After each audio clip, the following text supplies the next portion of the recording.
Good morning, everybody. Well, good evening, everybody, and welcome to the Bronze Reaper podcast. I'm your host, Rosalind Perkins, and today we got a great show today. Give me a second.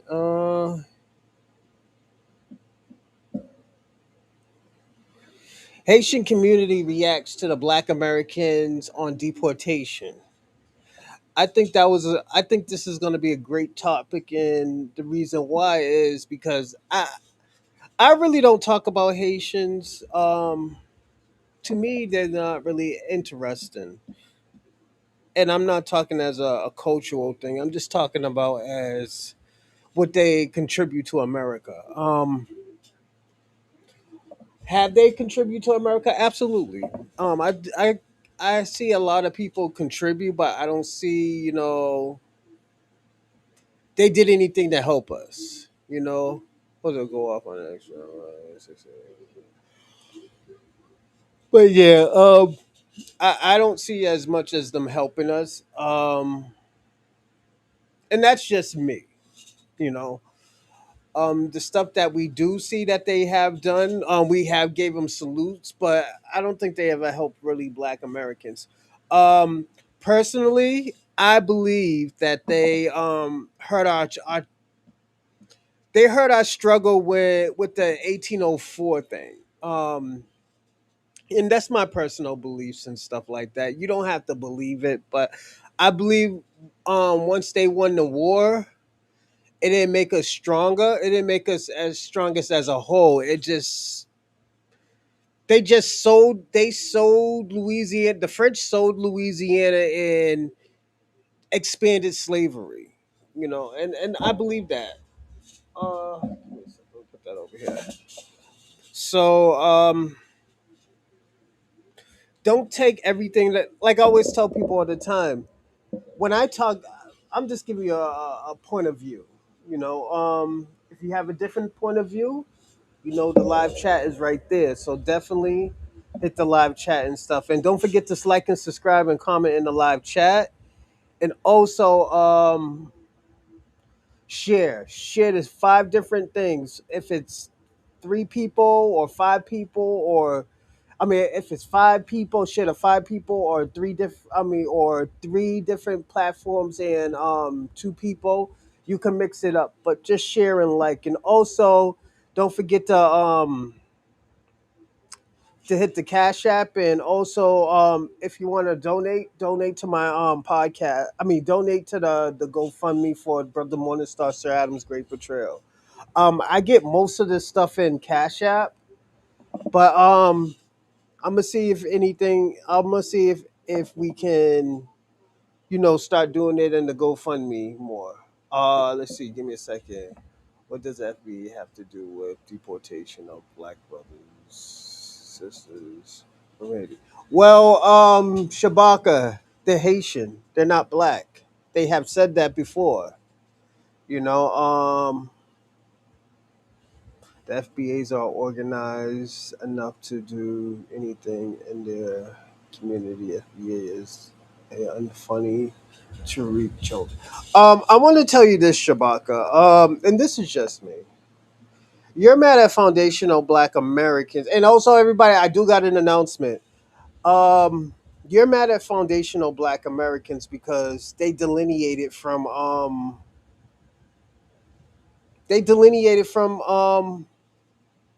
everybody. They don't want to help anybody anymore, and you have a problem with that. But what you have to understand, Shabaka, that is not your choice. That is not your choice to tell people what to do. This is why we live in America, so we can have these choices. You know, I wish you can understand that, but I know you're not gonna understand it. So it's like beating a dead horse. You know, Give me a second. Oh, I didn't go through. Payment. Give me a second, everybody. I gotta look at something.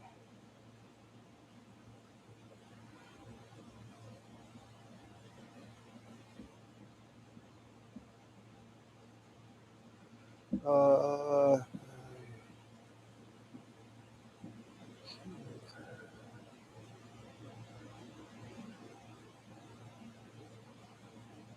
Give me a second, everybody. July 31st, July 11th. I don't know. But yeah. Yeah. I don't get it. Shabaka. You want to tell Black Americans what to do with this stuff, but we gave y'all a chance to lead us, and you led us to nothing. Now you trying to do the same thing so you could get back on the gravy train, and that gravy train has sailed. Um, this is the thing about you old niggas, and I have to say you old niggas, you old out of touch civil rights activists. Y'all had y'all time, y'all had y'all chances. If you can adapt with the time, and it's time for you to step down. Shabaka, And it's no love loss. It's not like a nigga hates you. It's just like, yo, you gotta step back, man. Let these motherfuckers who got these fresh legs, to do what they want to do. Like you say, you was a teacher. What's going on, Dorsey? What have you been teaching for the last, 10 years? You know, only thing you've been teaching is to deal with the disrespect that these Africans and Caribbeans have been doing. So it comes to a point now, Shabaka. It's just like, yo, shut the fuck up. And that's like that. We don't give a fuck how you feel anymore. We don't care anymore because you know what? You led us down the wrong road. One thing I liked about Martin Luther King, at least he admitted that he fucked up. He fucked up and didn't fight for the correct thing that he was fighting for. Hmm.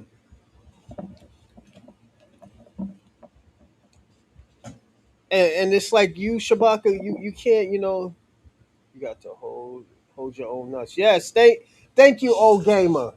You gotta hold your own nuts, man. And this isn't to all the old niggas. I will tell you that. It's just for the old niggas who's out of touch with reality right now. You know, it's the niggas who think that this is who Shabaka is. Shabaka is the old drug dealer saying like, "Yo, I wish it was '92 again, where niggas was really making that real money." And it's just like the niggas just out of touch of what the fuck is going on right now in 2026. You talking about 92 and in 2026, you know, nigga, the game changed or the game got fierce. You know, niggas the niggas who selling drugs don't have the baggy pants with the jabos anymore. Niggas is with the skinny tight true religions. That's like $400. The purple brand, niggas is on that type of time. And it's it's just a different game, Shabaka, man. You can't get mad at Black Americans because they just changed the game up. So it's that nigga's yo Shabaka's hurt, man. Yo, Shabaka, you're hurt because Black Americans don't want to help Africa or the Caribbeans. Like you can't get mad about that. Niggas is tired of getting played. It's like yo being in a toxic relationship and just say yo fuck it, I'm out of here.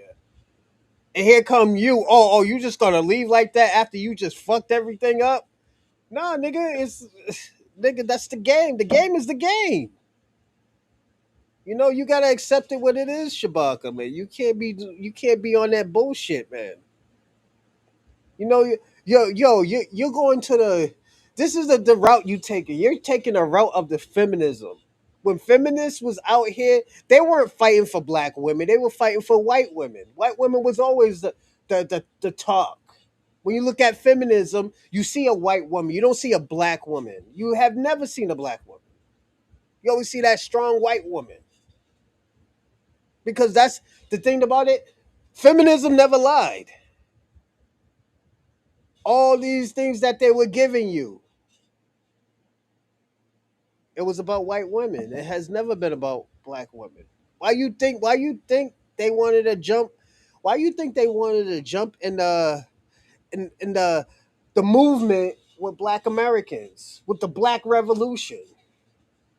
Like what Shabaka, what you're seeing right now, you're seeing a revolution. This is a black American revolution that we haven't seen in the last 30, 40, maybe even 60 years.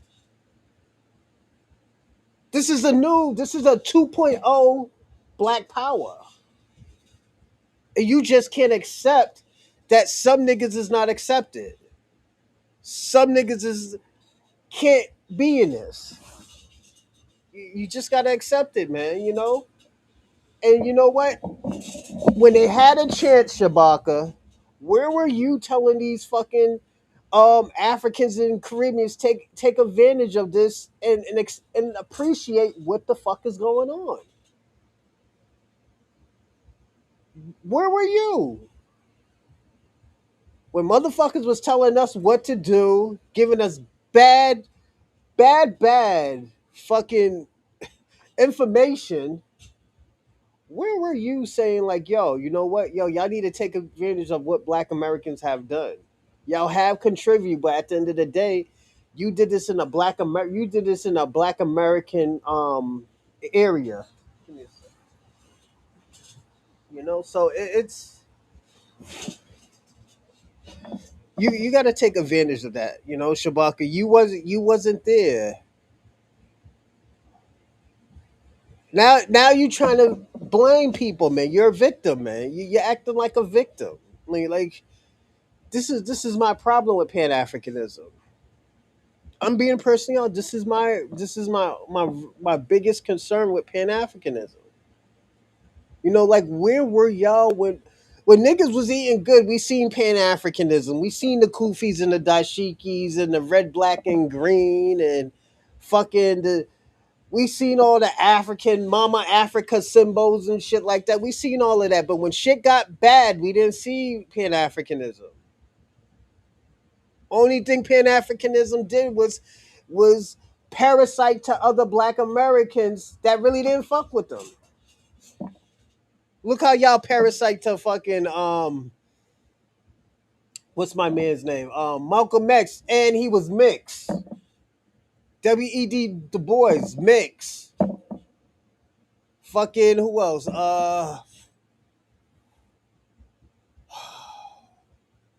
Who else? Rosa Parks. Fucking Harriet Tubman. Y'all parasited off of those people and said like, oh yo, those were Pan Africans.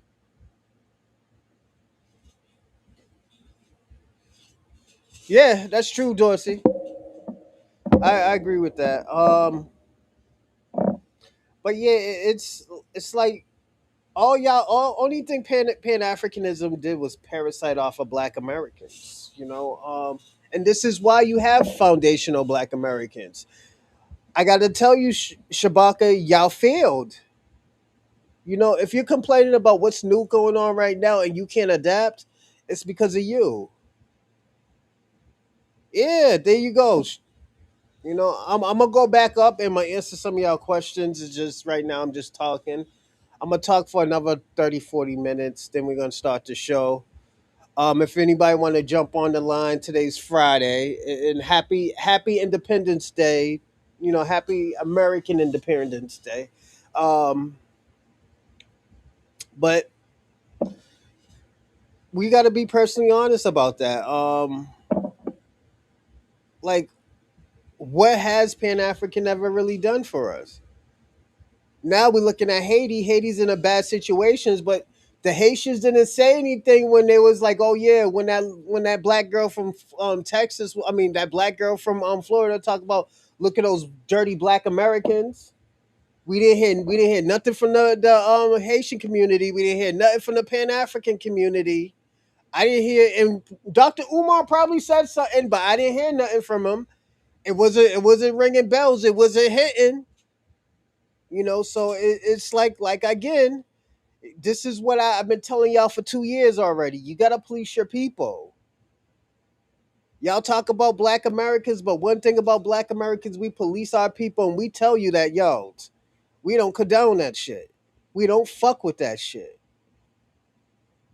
The Asians right now are doing that right now because they understand, like, yo, these businesses is getting harder and harder every day. The money ain't hitting like it was hitting.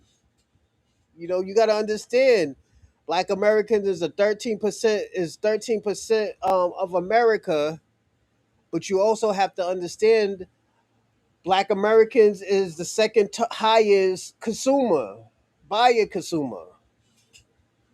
You know, and they're only 13%. We bring in 2.5 trillion a year.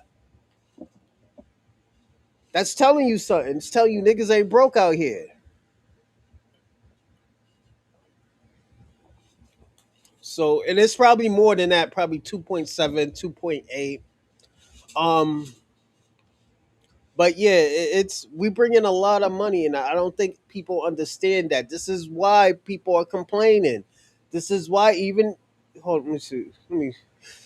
This is why I tell Haitians all the time. I'm like, yo, y'all gotta y'all gotta fix y'all shit, man. Y'all gotta get y'all shit together because yo, when when them hammers come down, man, them hammers is gonna come down.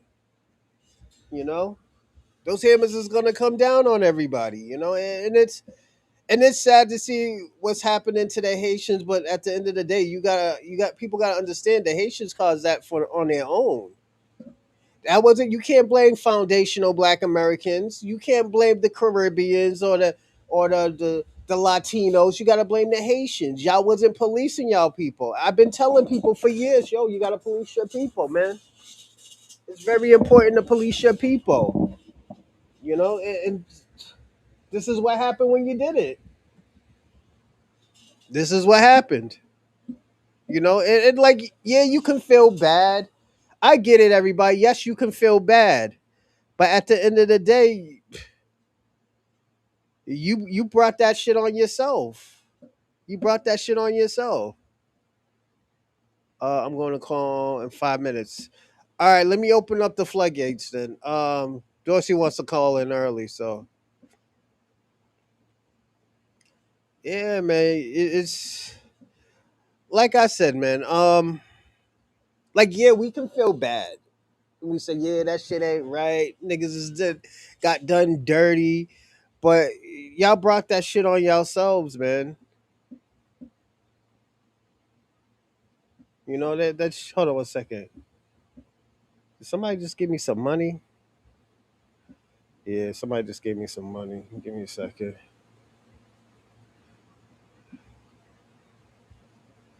Give me a second, everybody. I just gotta open up this floodgate.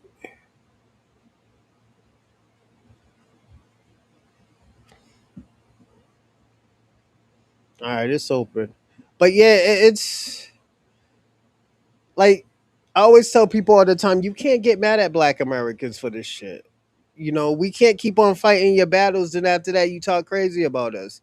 You know, and I know Shabaka. Oh, they didn't mean no harm. Let me tell you something. There's always a fucking excuse for a fucking foreigner. There's always a fucking excuse. It's just you gotta understand, niggas ain't trying to hear that. Niggas ain't trying to hear, well, you know, they didn't know no better. A person ain't trying to hear that they didn't know no better. Like, what the fuck? This is what we doing?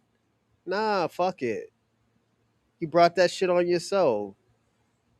You know, give me a second. Yada yada yada. The Cash App, Super Chat, and GoFundMe. This is GoFundMe. All right, everybody. I put down the links for the Streamlab, Cash App, GoFundMe, and also if you want to do Super Chat, you can do Super Chat. So I'm not trying to tell y'all can't do Super Chat, but yeah, bringing that money in a step from homelessness. Trump plus Haiti by sending blacks back as you say, black solidarity will free all Africans. Free. But yeah, like I said, it's he said, well, you better learn before you open your mouth. That's the thing. I'm also say this. The real problem. I must say the real problem with solidarity is that it just doesn't exist. It always has been one sided, and nobody wants to tell the truth. You know, your Cash App says that. Really? Give me a second.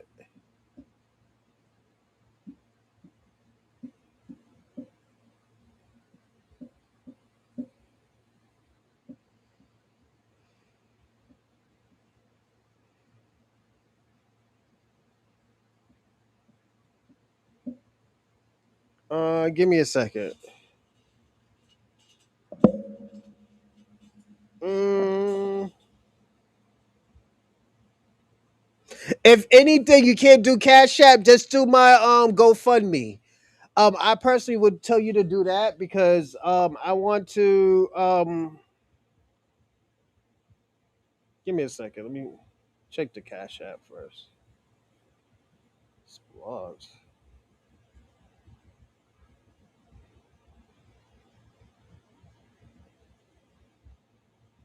Mm, if anything, do Super Chat. You know, I don't know why they say you be blocked.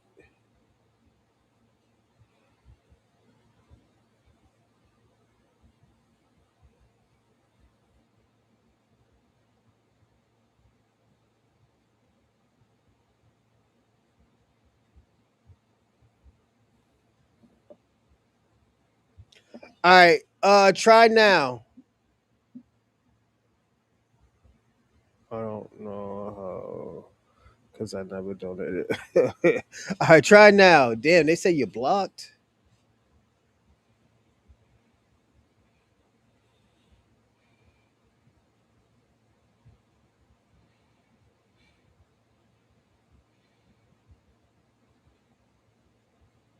Mm. All right, let me put the Cash App again. Hold on.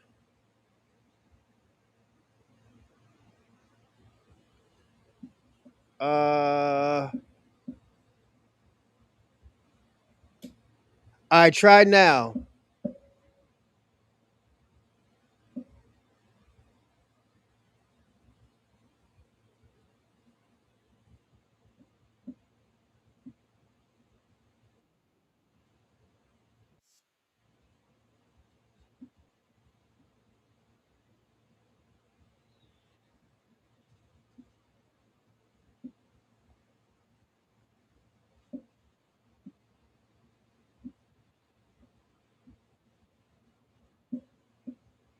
What's going on, Dorsey?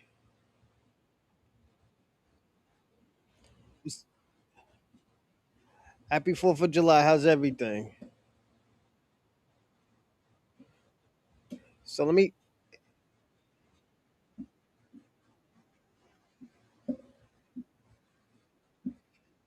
let me ask you a question. Is today Independence Day or tomorrow?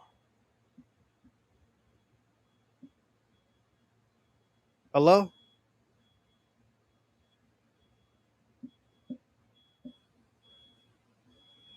Give me a second, everybody. Let me open up the other window because I know we can't hear Dorsey. What's going on, Robin? Give me a second. Let me open up let me open up the joint for Dorsey.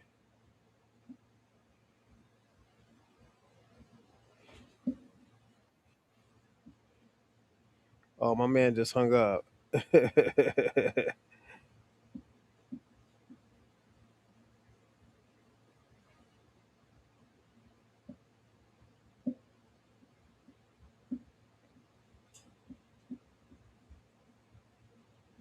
Yeah, he just hung up. Oh, okay. So Independence Day is tomorrow. I thought today was Independence Day.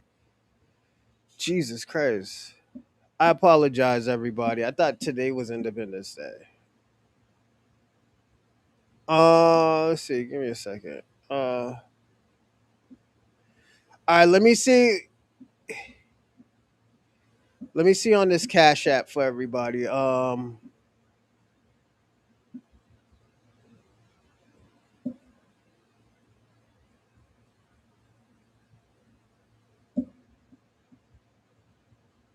Mm,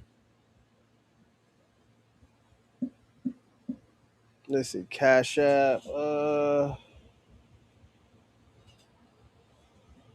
Give me a second, everybody. Let me close out this Cash App. Try it one more time. Uh, all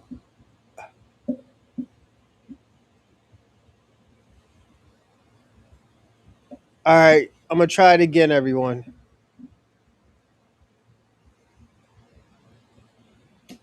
Uh,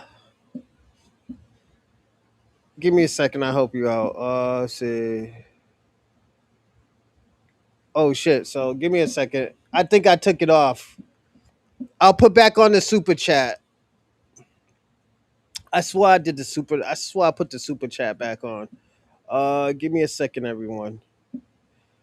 Uh, and we'll wait for Dorsey's call because I know Dorsey wants to chat. No. Let's see. And everybody, I'm putting the subscribers only on, so you need to subscribe and it be on, and you'll be on immediately. So subscribe, subscribe, subscribe.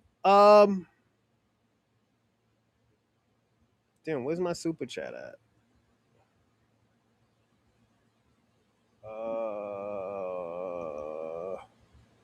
Earnings was the super chat.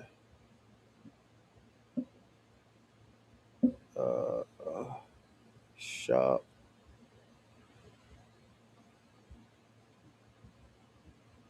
Uh, Yo, I don't know why my super chat ain't on right now. I don't know what's going on, everybody. Just give me like 30 more seconds, and I should be done soon. Earnings, earnings, base.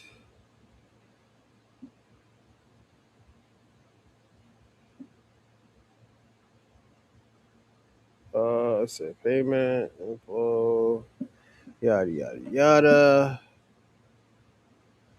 Mm,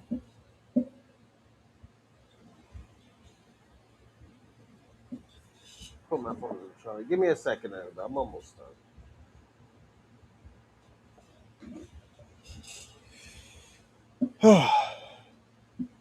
All right. Where is that? Click that. The super chat.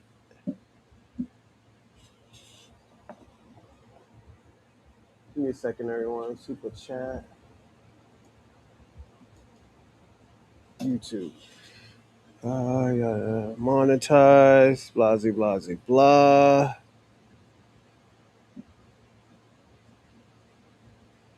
Yeah, I don't know why they're giving me a hard time about the super chat. That's crazy.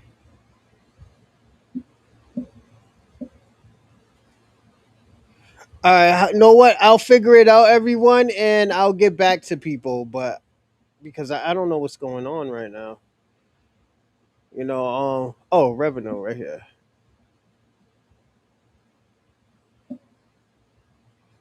Uh, revenue. Uh,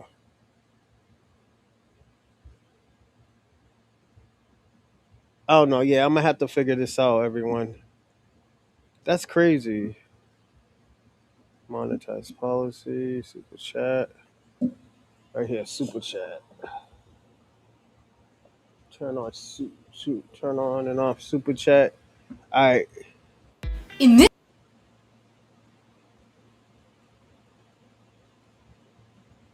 Lady Hess, how you turn it on? and super stickers to see live and also I'll do it later. Go to earnings, the super tab. We'll start. All right, so go to earnings, super tab. Oh, there is no super tab anymore. All right.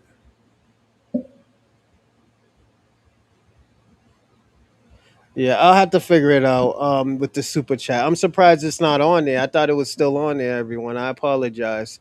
Um yeah, I'll figure it out some other time. Right now we got a show to do. Dorsey, if you're gonna call back, call back. But I'll do some more talking. But yeah, I think where the Haitians messed up. Yeah, I'll have to figure it out with the super chat. I'm gonna say this with the Haitians. I think they fucked up big time, and the reason why I say that they fucked up big time is because um they didn't, like I said, they didn't police their people. I think if they would have policed their people and saying like, "Yo, this isn't the type of people we have" and stuff like that, this isn't our culture, I think things would have worked. For the Haitians. The Haitians wasn't trying to do that. When you rationalize bullshit, it becomes a form of supremacy. So yeah, that's just how I feel about certain things. Yeah, that's just how I feel about certain things. It's just if if you're gonna if you want the great out of your people, you need to. I think you need to basically, and this is just me. You need to tell the truth about your community. Black Americans always tell the truth about their community, but we can't be the only ones. You can't be the only ones talking about, oh, well, you know what, this is where Black Americans fuck up at, and then after that, other cultures is judging us, and then now Black Americans have to say, okay, hold up, yes, I told you, our wrongs, but you have wrongs too. So it comes to points in time. It comes in in life where people gotta cut the bullshit, cut that bullshit. You know. Um, Today I will be dropping a link because it's Friday. I know. Like I said, on Monday through Thursdays or Sundays through, so is it Saturday through Thursday? You gotta pay to get up here, but on Fridays I'm not gonna have y'all pay. If anything, just send in a donation if you can. But it's not a you have to. It would be great, and the reason why I was talking to my business partners too. I said, yeah, on Fridays I do want to do it this way. I was like, I want at least 95% or 90% of control. And when I mean 90% of control, I mean like, okay, yo, if I want to drop a link, I want to drop the links on Fridays where you know what we give the audience the control of having the link without paying, because I know some people don't have it, stuff like that. But at the end of the day, when you do have it, contribute. You know, like I always say, all of this stuff goes to the show. Donald Trump ain't trying to hurt Black Americans. I ain't mad at him. At the rest of those presidents was crap too. Yeah, they all were. Yep, I agree with you. But yeah, it's I don't want to do that. Oh yeah, I got a big announcement. One of my announcements on August. I'm gonna try to do this on August 5th.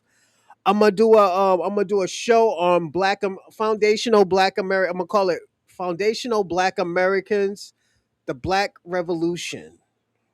I'm gonna do a show on that, and we're gonna talk about the birth of foundational Black Americans, the term, the coin of foundational Black Americans, where it came from, who coined it, who helped uplift this. We're gonna give credit towards people, podcasters, actors, actress, who held it down for the past. Was it? And we could say like, oh yeah, it was coined in 2019, but foundational Black American has always been here. It's just been a different name. So definitely, that's gonna be a super dope show. August 5th. It's called. I'm gonna call it Foundational Black Americans, uh, the Black Revolution. That's what I'm gonna call it. You know, and it's gonna be a 2-part series. I'm gonna do one on August 5th, and I'm gonna do another one to be announced. So TBA. So yeah, definitely I'm gonna get that shit set up. I'm super excited for that one because that's gonna be a big show.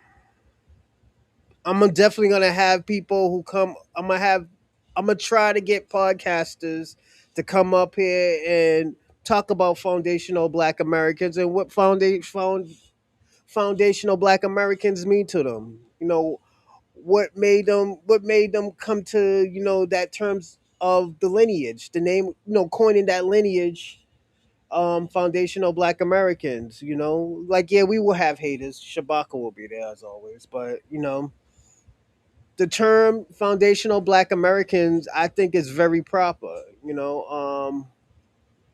I live in the greatest country of all. I got, I, I got, I've retired. I have retired with 2 pensions. All I do is get up, take a walk in the morning, go fishing, and love my wife. Shout out to old gamer 9831. Salute to you, man. And you deserve it, man. You worked hard, man. So shout out for you. And I hope you have a blessed retirement, because you know what, you living. That's the real American dream. You're living right now, that a lot of people is striving for. So shout out to you, my friend. So I'm gonna start reading all these messages and stuff. Dorsey, whenever you want to come back on, let me know. Just call. Let me take this off of silence. Okay. So yeah, what's going on, Robin? Salute, salute. So I'm gonna read some. I'm gonna read the viewers down, and let's see. What does FBAs have to do with? I already read that. Is this truly the aspect of the foundational Black American? The FBA's ignorance is only outweighs by their stupidity. The FBA is a black hate cult. They are the black hillbillies embarrassing black America. I'm gonna say this, Shabaka, because you wrote this. I I think you gotta. I think you're having a hard time of adapting. You know, I said this before. I think you're having a hard time of adapting. So when a person calls themselves a foundational Black American, you got a problem with that. But at the end of the day, that is not your choice, and this is where you have to come to. We got a stable bank system. Shout out to you. I'm gonna say you're having a hard time adapting, Shabaka, and you know what?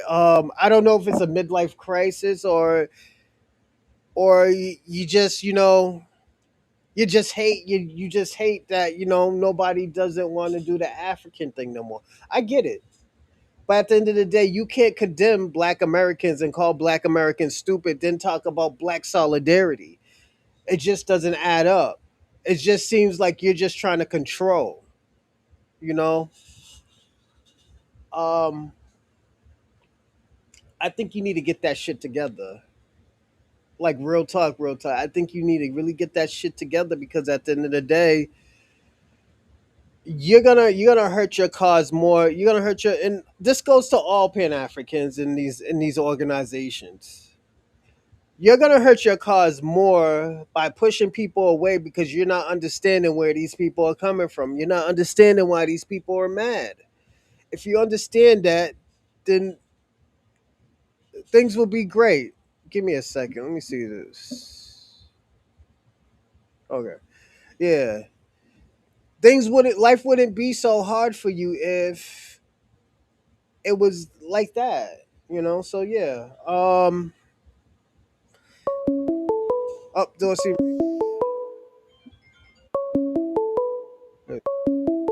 No.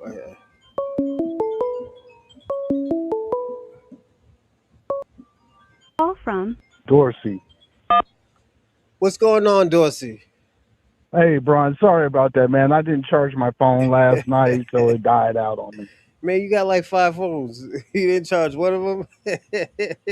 Hey, man, it is what it is, Yeah, man. I be can't like carry them that. all with me. So, check this out. I want to address Shabaka. Hmm. Look, Shabaka, um, Africa hadn't provided anything to the FBA community over the 90 years that we had, as far as communication and able to uh, uh, help them get their political states established. You guys didn't provide nothing to us. You Mm, guys didn't provide health care. You guys didn't do anything to help us feed our families. You didn't do nothing to educate our families.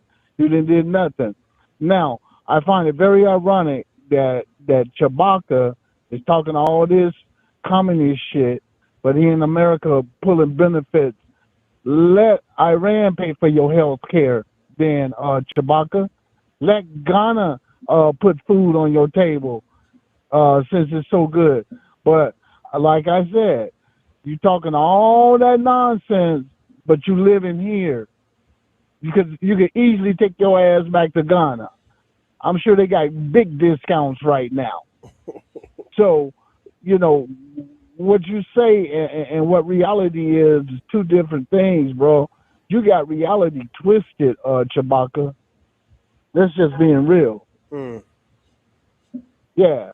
Now, as far as the thing with the I guess the 4th of July, yeah, we partake of it because this is our country too. mm. You know what I'm saying? Yeah. It's like a husband and wife, and they have the house, but they living in separate bedrooms, Mm. right? Yeah. You see where I'm coming from? Yeah. You Oh, I'm you just. you I'm sleep on just. your side of the house, I'm listening. So huh? I'm listening. So. Yeah. So we, even though we feel like this is not a good solution as far as with integration, well, that's what the conditions we live in under. Now, if we want to self segregate, that's on us. Mhm. But at any time, all we have to do is cross the line and go and integrate with them anytime we want to, as far as financially, And I'm gonna say that. Hold on. spiritually. I'm sorry to cut you off. I'm gonna say this. We can self segregate, but they're not gonna want segregation because America. I mean, white America will lose too much money. They're not gonna. They're not gonna self segregate. They're not gonna have us self segregate. That's why they won't let us have our own communities without them, putting their nose into anything. So it. Well, I mean, then that means that they're going to have to compromise. Yeah. I mean, and they willing to compromise. You Hmm. see how they, you see how they be looking at us like, why ain't you our friend no more? And I'm talking about white society. I'm not talking about white supremacists. I'm not talking about the tethers. I'm talking about the people who really run America. Mm. Okay, Yep. so they willing to give up. Now they're not going to give up total control, Mm. but they will. I bet you they willing to pad our pockets. Yep. I'm You agree. know, I mean, I'm a witness to that. When before, I mean, I'm talking about Los Angeles. Before the L.A. riots, man, you couldn't go nowhere and apply for no decent job without being rejected. Mm. Soon after that, you could go almost anywhere, and they say, yeah, we need it, because what they had was they had these internships springing up everywhere in these corporations, Mm. law offices, and all that. Nestle, you know, places that you would think that, oh man, they ain't hiring. At least they were giving up entry level jobs Yeah. to black men. No, you couldn't be the president of the company, but damn, at least you could get a decent paying job in the mailroom and work your way up. Yeah. And then at the same time, they was also paying for our education. Mm. Yeah, the corporations were scared. They were scared because they was like, man, they finna burn this bad boy down. Facts. And it was like, we got too much to lose. LA is a major hub. So they were willing to compromise. Mm. So now you got a new generation of millionaires and billionaires who don't really know how this shit works. And so now they're finding out the hard way that, hey man, a lot of people got a lot of pushback. This Trump stuff was just a fluke. Mm. You know, the people who really follow Trump don't have a realistic view on how the economy works. That's why they suffering. Yeah. And let me tell you what else would expose them to when Black Yeah, Americans step back. Black Americans step back and say, "Hey, yo, y'all handle y'all own marbles." They couldn't do it. They were fighting each other. And this is where I say, yo, the the common denominator has always been Black Americans. We always have been the enemies. We always have been the problem solvers. We always been the solidarity, um, the person who has solidarity with everybody. It has always been like that. It has never been different. well Bronze, we've always been the canary in the coal mine. Hmm. I agree. When shit get fucked up, black folks gonna let you know. Yeah. This is the first time we have not said nothing, and guess what? The country choking on itself, right? Hmm. You see what I'm saying? Now, if we For was out example, there, hold on. For example, the barbershops. White people rounding up in barbershops talking about, let me debate you, bro. That's one yeah, example. they missing so much. You know what I'm saying? And this is, and what we doing is right.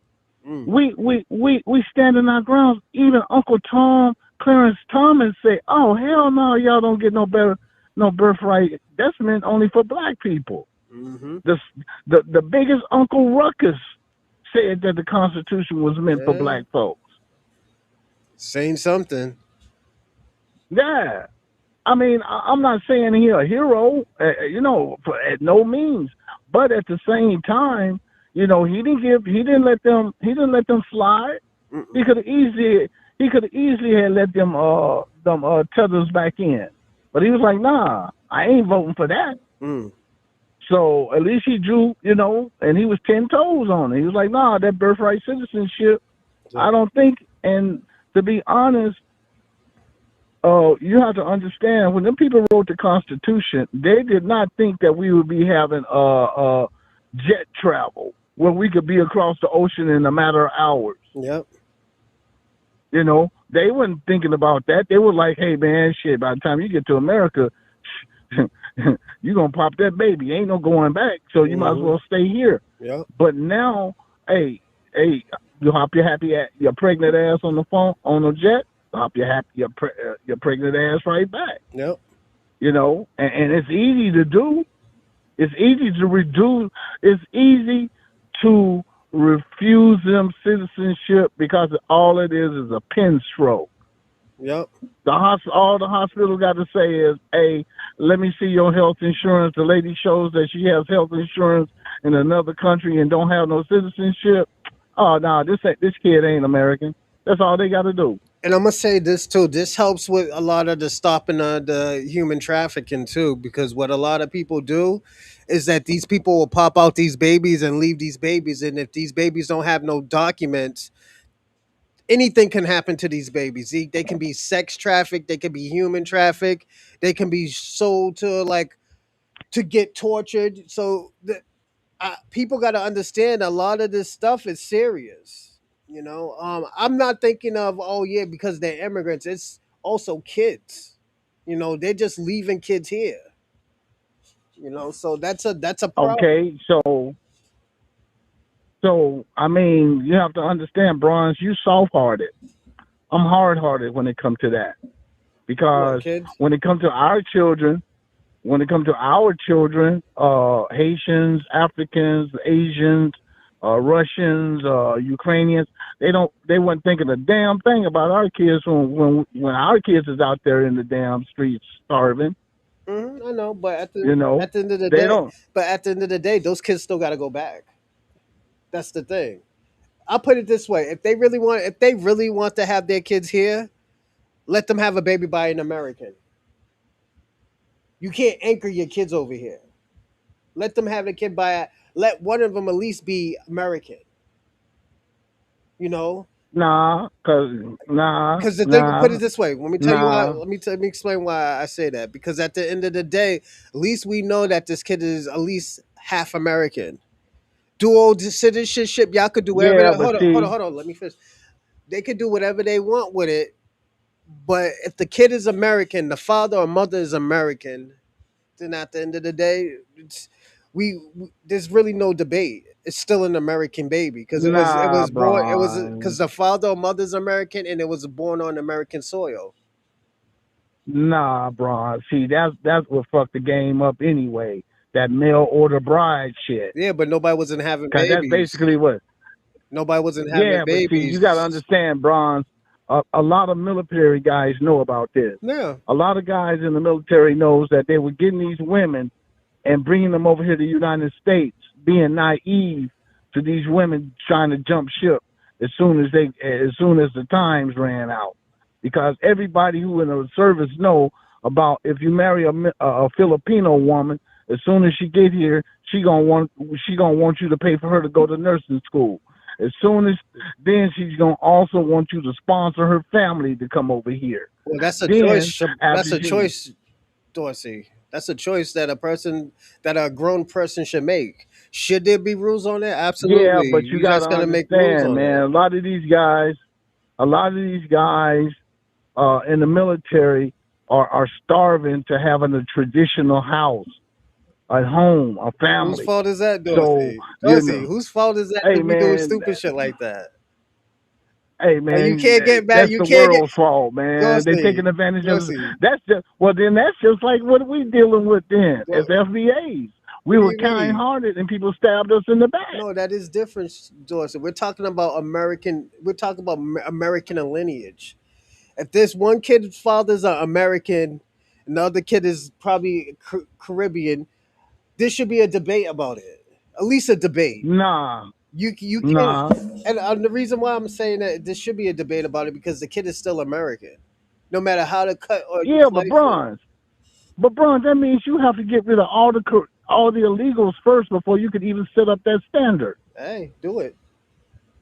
Yeah, but you know how long it's gonna take to get rid of all these Will it people? be It done? might take another good 5 years before they get rid of Okay, all these people. okay. 5 years is what it's gonna take. It's gonna take time. Dorsey, So then Dorsey, there's my other question Dorsey, is, Dorsey, there's when you do stuff, people should know that it's not gonna take a year or 60 or 6 months. No, it's sometimes certain things take time. Sometimes things is a plan. You got to plan for stuff like that, Dorsey. You know. yeah, but see, that's the whole thing. If that woman, how's she gonna get over to this country in the first place? If we set up those borders, then how's she gonna meet the dude? So that means that you basically are bringing women over here with the idea of breeding. I Okay. mean That's yeah, that. because that's what it's That's gonna that. really turn out to. That's what they're But doing now. Dorsey, So it's the same shit. Dorsey, we're not the Uh police. huh. We're not the pussy police, Dorsey. We're not the pussy police. If these niggas Hey want, man, you better be glad I ain't the pussy police. if niggas want to fuck some immigrant from a different country and shoot the club up, that's their choice. I'm not gonna say, yo, I'm gonna protect you. Hey, I'm gonna protect you from I'll put y'all niggas on a strict tranny diet. this I'll nigga. put y'all on a This, tranny diet. Y'all can't this even handle nigga. real women yet. Nigga, Uh, let me tell y'all something. If y'all so if people are y'all so can't handle real women. Y'all can only handle trannies. This nigga, generation is weak. yeah, well, why you You treat a woman, Dorsey? you You're treat a protecting woman them, like she has Dorsey. value, like she's important. Dorsey, you're protecting them. You, You're you know that sheltering that these that's just people. crazy. You're sheltering these people that the parents should have taught them. You know, the parents should have taught them that shit. You know, you're acting like those red pillars. Like, oh, our men are getting taken advantage of. This is why we going to get the linglings and They, the hey, kuta, I ain't never said. Hey, check this out. all I this ain't other never said crazy men. shit.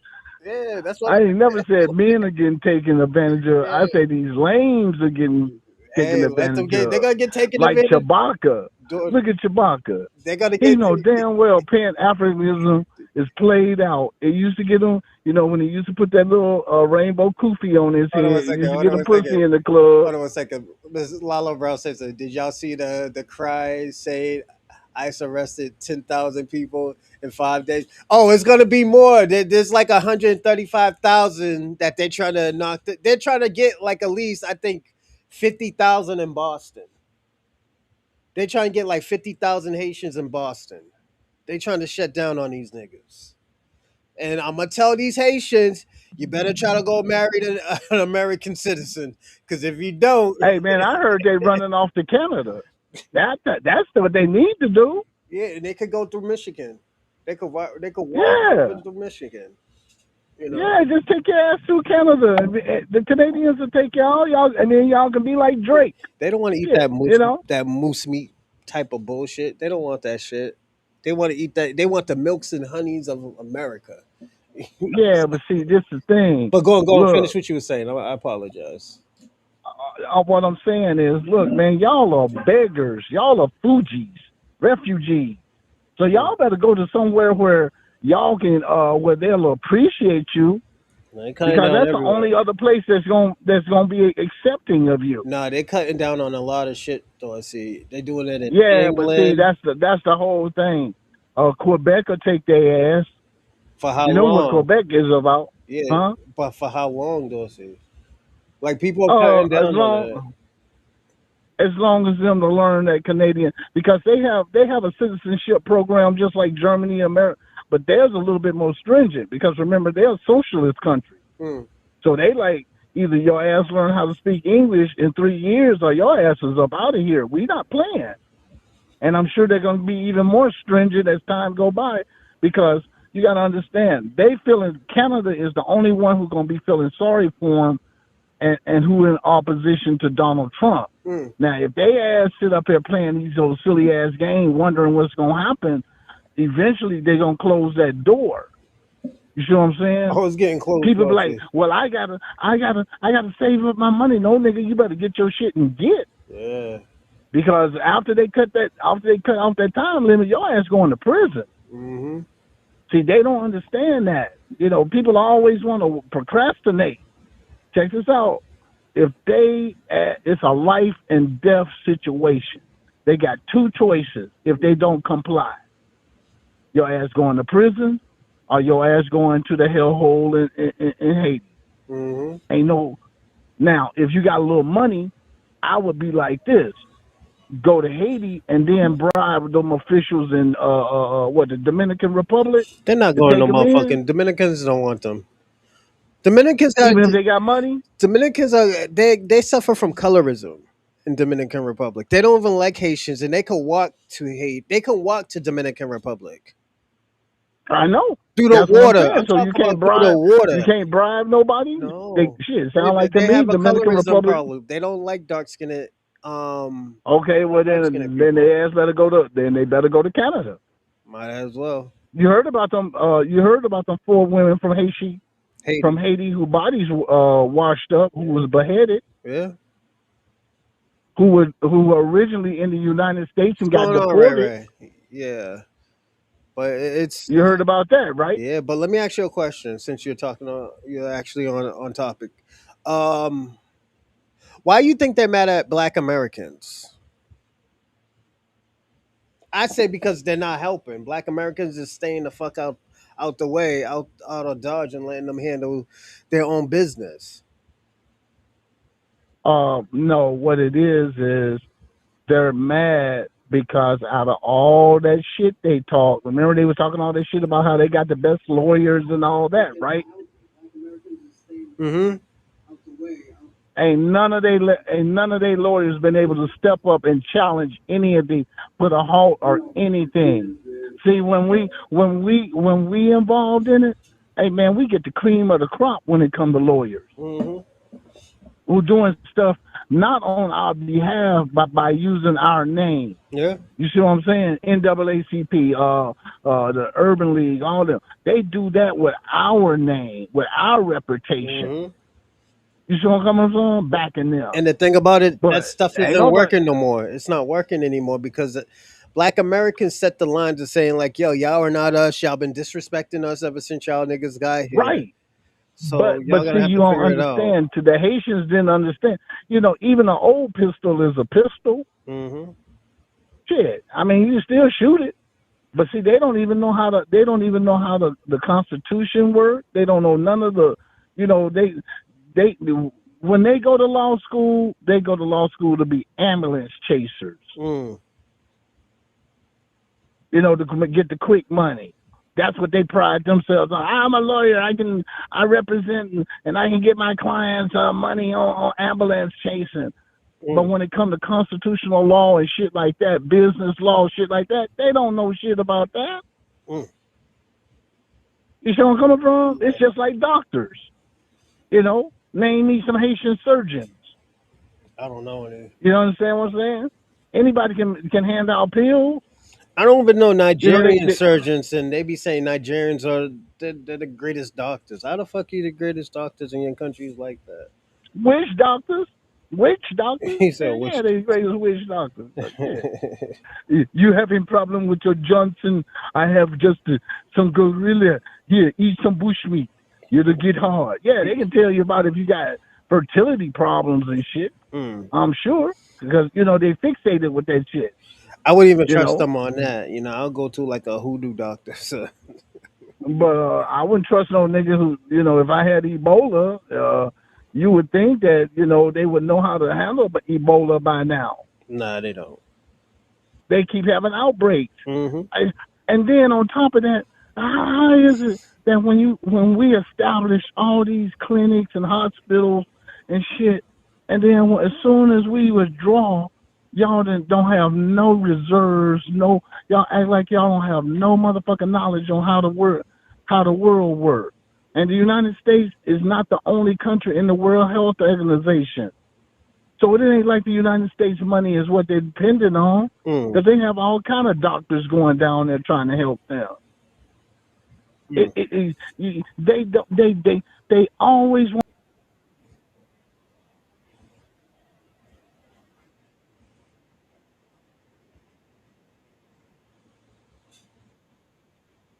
All right, 2 more minutes, Dorsey. 2 more minutes.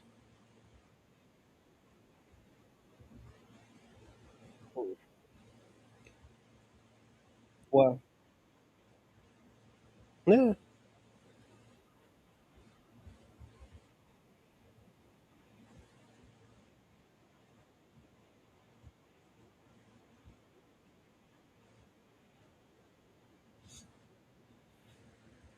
yeah.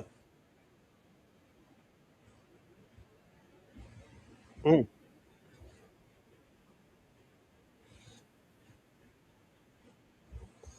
So let me ask you a question, Dorsey. Excuse me, hold on. Computer shut down. So he said the phone cut out. Can't hear. All right, give me a second. Can y'all hear now? Oh, my system. Hold on. Give me a second, Dorsey. All right, it's back. All right, it's back on. For so let me ask you a question. Do you believe? And because you got 1 more minute left, I'm gonna give you something a little soft, like a soft pillow question. Do you believe if Haiti go back, they can fix their country, or is there gonna be more problems? What is it gonna be?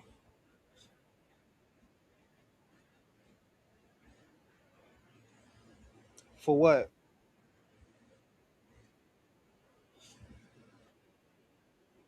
Mm-hmm. Mm-hmm.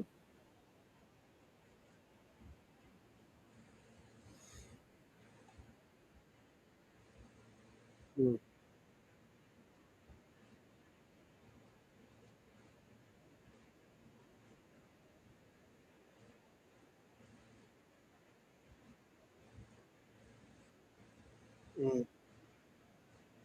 Yeah.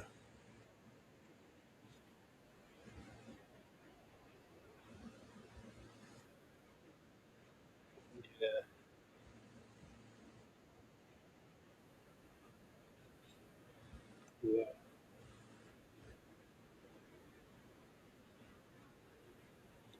Yeah. I think it's 140 to 50,000. So.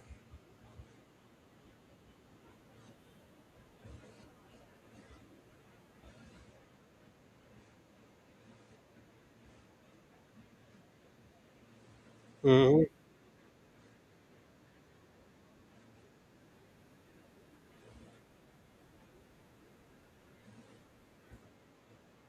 Mm.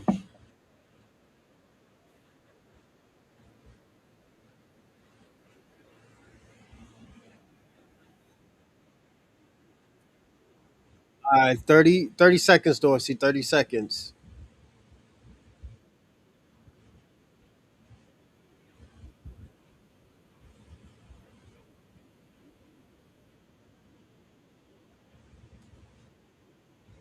Yeah. Mm.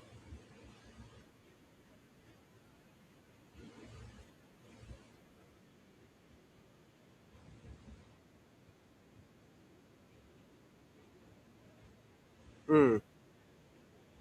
Remember what I was telling you about France? Those African French, like they didn't hold up their tribalistic flags. They didn't hold up their country's flag. They held up the French flag. They were the message they sent to the white Frenchmen was that I am French too. So I don't have to go. Yes, I don't have to go. I'm French too. I'm a part of this country too. And that's the whole thing about being patriotic. Things don't have to. I always tell people this: things don't have to be difficult as it is. If you say you're a black American, you're a black American. If you're an African Frenchman, then you're an African Frenchman. And I'm gonna accept everything that you say you are, because you know what? You standing 10 toes down for that country. If you look at the French team right now, the French national team, Damn near most of them was African. That's telling you something. That's telling you that they have French pride. Yes, they're African. They're from other countries, but they have French pride. There's gonna be things that you hate about French, but there's gonna be things that you love about French.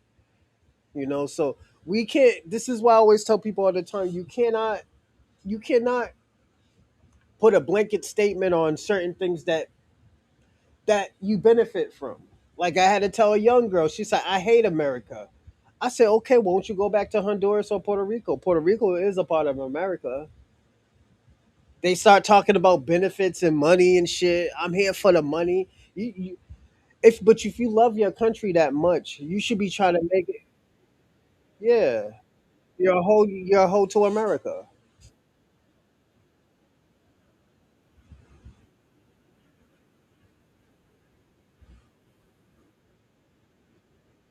Hmm.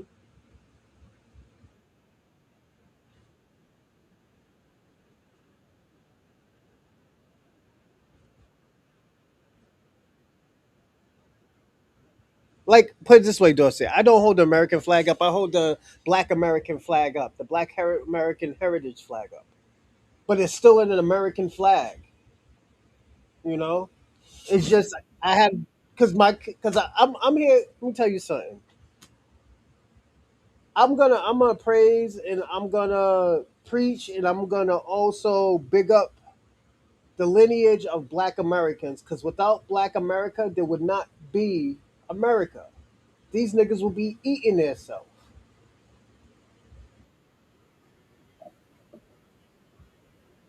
No, I didn't see it.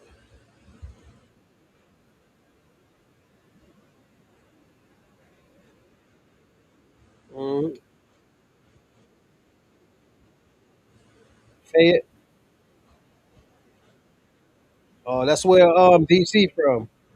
Daniel Cormier from the UFC. He's from Lafayette.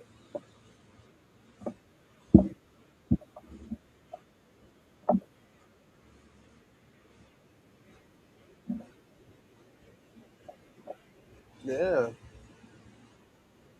Have you noticed people been getting popped and beat up by black people? Remember that black girl who just shot that vet, that white vet, because he had a road rage. She popped his ass.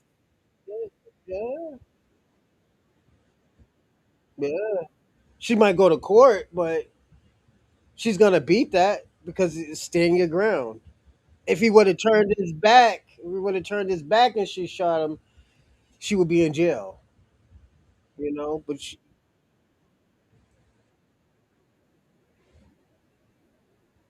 mhm. That's why, Dorsey. You see why now I was telling you I was fighting over the Constitution and amendments more than color because at the end of the day, this is what protects us. They can't be like, oh, what if this, what if that? I said this is why I said that. You know what? Car- Carmelo should have beat that case because it was a murder charge. If it was a manslaughter, he should have. He It's going to be difficult for him to beat that. It was going because it was reckless. It was reckless. Oh, he's not. Did you see his team? That man got a that man got an OJ team right now.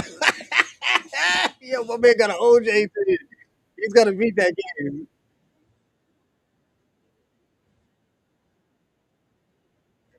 They're new to it. Remember, I was telling you they're new. Let me tell you something, Dorsey. When people like that come to a different state, they don't know as much as what you're supposed to know. So that's the only benefit of the doubt that I could give them. They just didn't know. They didn't know, Dorsey.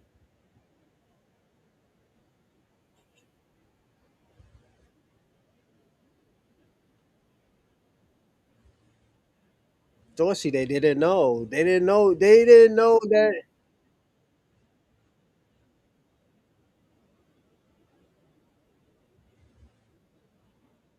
Let me ask you a question, Dorsey. Let me ask you a question. Kim Kardashian is a lawyer. She's technically a lawyer. would you still have her if you're facing a murder charge? Would you want Kim Kardashian as your defense lawyer? But she's a lawyer. She should know, right? Hold on. She should know, right? Oh, come on, Dorsey. Don't do that. You don't do that, Dorsey. I got you, man. Come on, don't do that. Oh my God.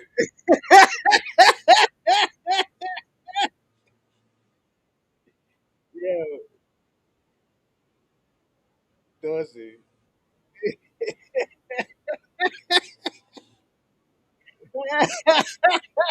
Yo, Dorsey. Did you just Dorsey? Dorsey. Did you just throw that cape on for that white woman for that pink toe? Who? We're owls now? Kim Kardashian?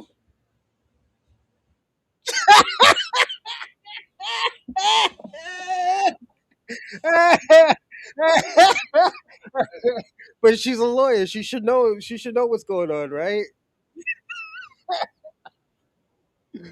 Yo, Dorsey,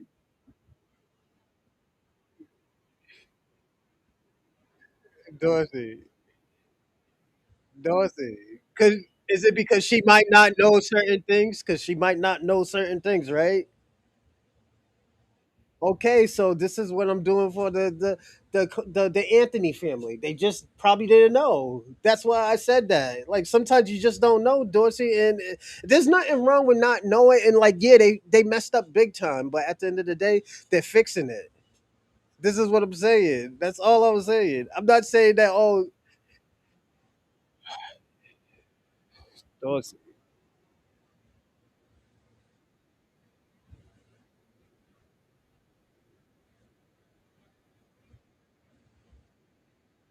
Dorsey, Dorsey,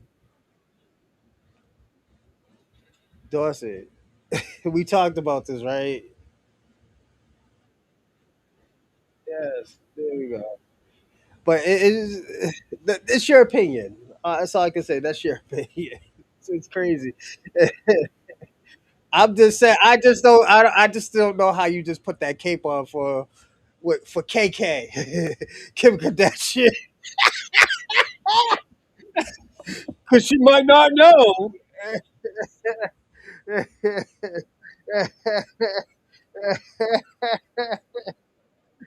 Yeah, Dorsey, put a cape on. Superman lover. Yeah. Oh, he's a Superman lover. Yeah. Something wrong. Something wrong with me.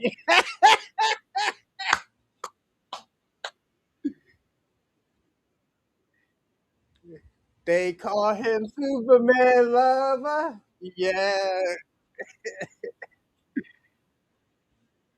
Everybody, Dorsey got a new name. His name is Superman Lover. Yeah.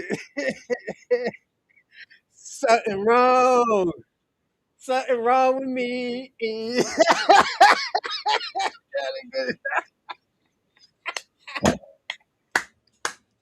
Shout out to you, Dorsey, man. No, it's good.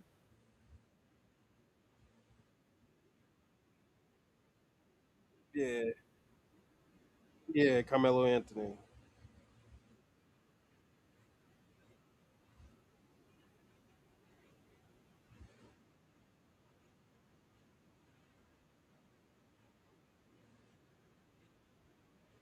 Nah, that nigga would have got hit. Nah, Dorsey, he would have got the brakes beat out of him. He would have got the brakes. Carmelo would have got the brakes beat out of him by them big corn-fed ass cavemen. Yes, yes. From 200 pound plus, and he's only 140 pounds. Dorsey, Dorsey. Let me tell you something, Dorsey. Dorsey, Dorsey. Let me tell you something. I have got myself in a situation when I was 150 with a nigga who was 200 plus, and I got thrown around, Dorsey. You don't do that. Don't do that, Dorsey. Don't do that, Dorsey. Dorsey.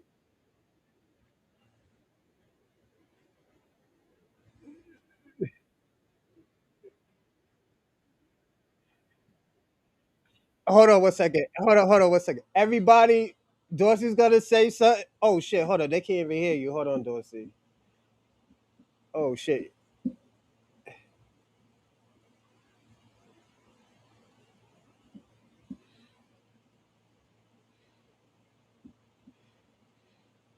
This man out here putting cape on for white women. This nigga crazy. I ain't caping this shit. You got me fucked up, So nigga. I'm gonna say this. Only Hold person on, I hold on, hold might on, hold cape for. on, hold on one second. Everybody, Dorsey's gonna say something, and I'm not telling y'all to listen to him. But if you're a 150 pound kid and you're 200, and the guy's 200 plus, I advise you not to fight him and pick up a brick and bust him in the head with a brick or something. Don't listen to Dorsey talk about take MMA, all this shit. We seen what happened to Dylan Danielson, and he's probably one of the greatest jujitsu fighters in this decade. And he got knocked out. He got knocked the fuck out by some 200 pound plus guy. But go on, Dorsey. Dorsey story. I'm not gonna Okay. pass nobody to So do first of all, had the boy been properly trained, he would have been able to whoop that. He would have been able to whoop that dude ass. Now, like I said, I at one time I was 145 pounds. This was back in the 1980s. I had just got through paying to go see the right thing, do the right thing, right? So they had this little special, whereas if you bought an icy, you get endless refills, right? hmm So when I went back to get the little refill, hmm motherfuckers tried to play slick like the machine was broken. I hmm said, well, since the machine is broken, give me a refund for my money, right? hmm So then I'm up here just asking for a refund. So now then they call my mall security on me, mm right? Talking about I'm keeping up noise. I'm like, okay. So I'm like, no, y'all gonna give me the refund, and y'all gonna give me not only for the icy, give me a refund for the movie, right? Hey, can you So they shorten talking this? shit. Because don't forget, I gotta start this show soon. Anyway, the white boy was 6'3", about 285 pounds. I threw his ass around like a fucking rag doll, beat his ass, and two of his Mexican assistants looked there and laughed because he had tried to play like he was all rough and tough. All the rough and tough shit means that dude is just as scared of you as you is of him. And all you got to do is put that pressure on his ass, and his ass will fold. Well, I'm sick of Dorsey. all this.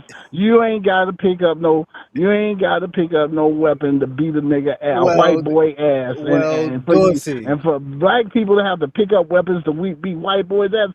We already superior to them in I don't think you're frame. Dorsey. I don't know. I don't think you ever seen what happened to Freaky London.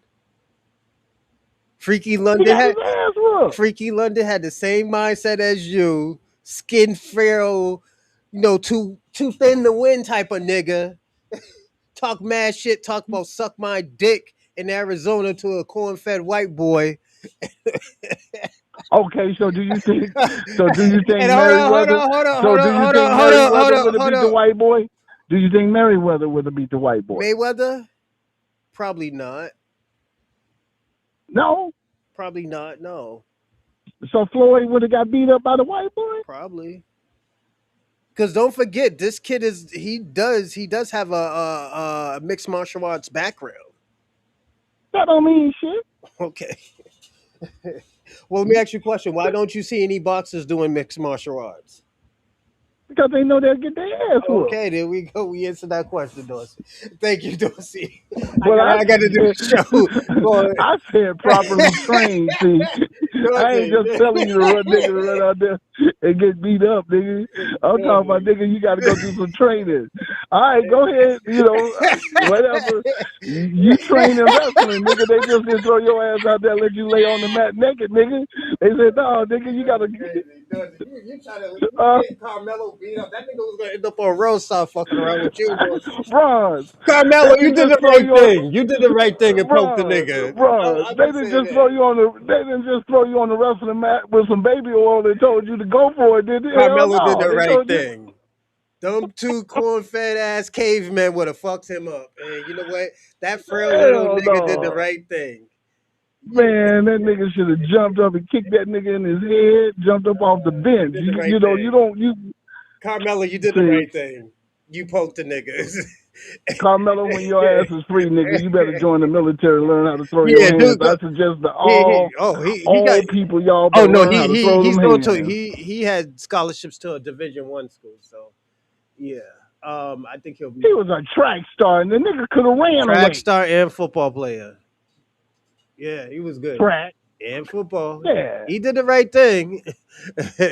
But thank you, Dorsey. Thank you, Dorsey. Man, I'm he sorry. should have hit that white boy in the face with them cleats, nigga. Nah, he did the right thing.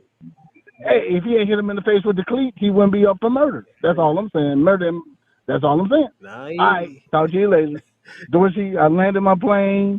I'm walking off the plane. I fell down the damn stairs, but I picked myself up with dignity, and I'm limping to the goddamn gate. Oh I'll talk to no. y'all later. Happy 4th of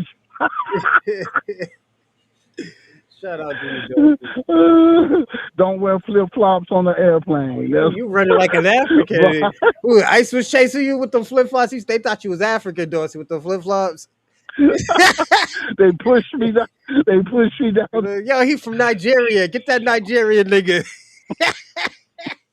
Yeah. They thought I was a reverse Oreo cookie, nigga. They thought the vanilla cookies was Demetrian. They on the thought you was a outside. Demetrian, man, because you got that nice hair. Yeah, Yeah. You niggas yeah, in Cali got the nice hair. So, yeah. My hairline wasn't proper. yeah. I'll talk to you later. Shout out to you, Dorsey. Man, Oh, shit, my Dorsey. hairline wasn't proper. Shout out to Dorsey. Dorsey's funny as hell. This nigga out here caping for Kim K. He's like, oh no. She get a pass. So I'm gonna read a few more lives because I know it's been getting busy. And I'm sorry, I don't know why it disconnected. So y'all didn't hear Dorsey and I didn't notice until I just started seeing myself. Let me go back up. Damn. Yeah, y'all was getting busy. Let's see. Nigga, please. We got 24/7 electricity. Congratulations, old gamer. Shout out to old gamer. That's right, buddy. We got a stable bank system. Facts. I'm calling her a dad. Shabaka. Shabaka's name is. Hold on. Oh, Shabaka is my name. Rehistor. Was it rehistor? I think it's read history. I think read history. The term FBA will never be dominated. Lazy ass Negroes is FBA always want someone to give them something. Begging and talking about what Africa's ancestors did. Um, okay, Doris. Okay, Shabaka. What's going on, Miss Ramirez? How's everything? Shout out to you. What's going on, Snow Bunny King? We educated African Americans do not need to listen to any uneducated FBA's cult member. Yeah, I'm gonna definitely do a show on that, and that's gonna be a Reaper Nation show. So definitely, y'all gotta come out for that. I will be promoting that. Uh, not Black Americans. I'm a black born in America. I thought you was African born in America, Shabaka. You just Shabaka. That weed is just eating up your brain, man. You smoking that good, man. You gotta chill out on that weed. Talk about the silly ass FBA, Shariki.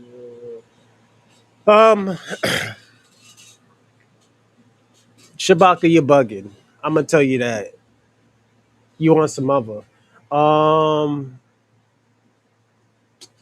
Dorsey is on a phone. Think Africa's bronze, and Dorsey are on the internet. Think Africa. Okay. Drop the link. I've earned every bit of the nothing I received from the slave masters. All right. I'll just drop this link one more time.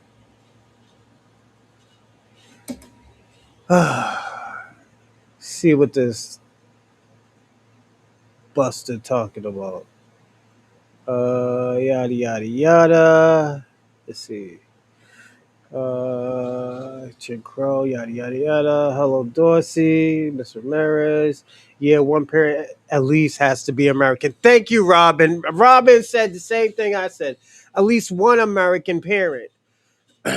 You know, and even if that leads to dual citizenship, I think that will be a little bit better than just anchoring your kids over here.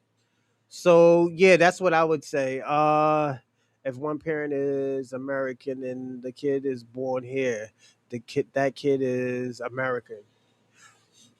Uh, like for example, I'm gonna give you an example. Martin Lawrence. Martin Lawrence was born in Germany because his family was in the military. Does that still make him German, or doesn't that, or is he an American citizen? That's the thing that you got to worry about.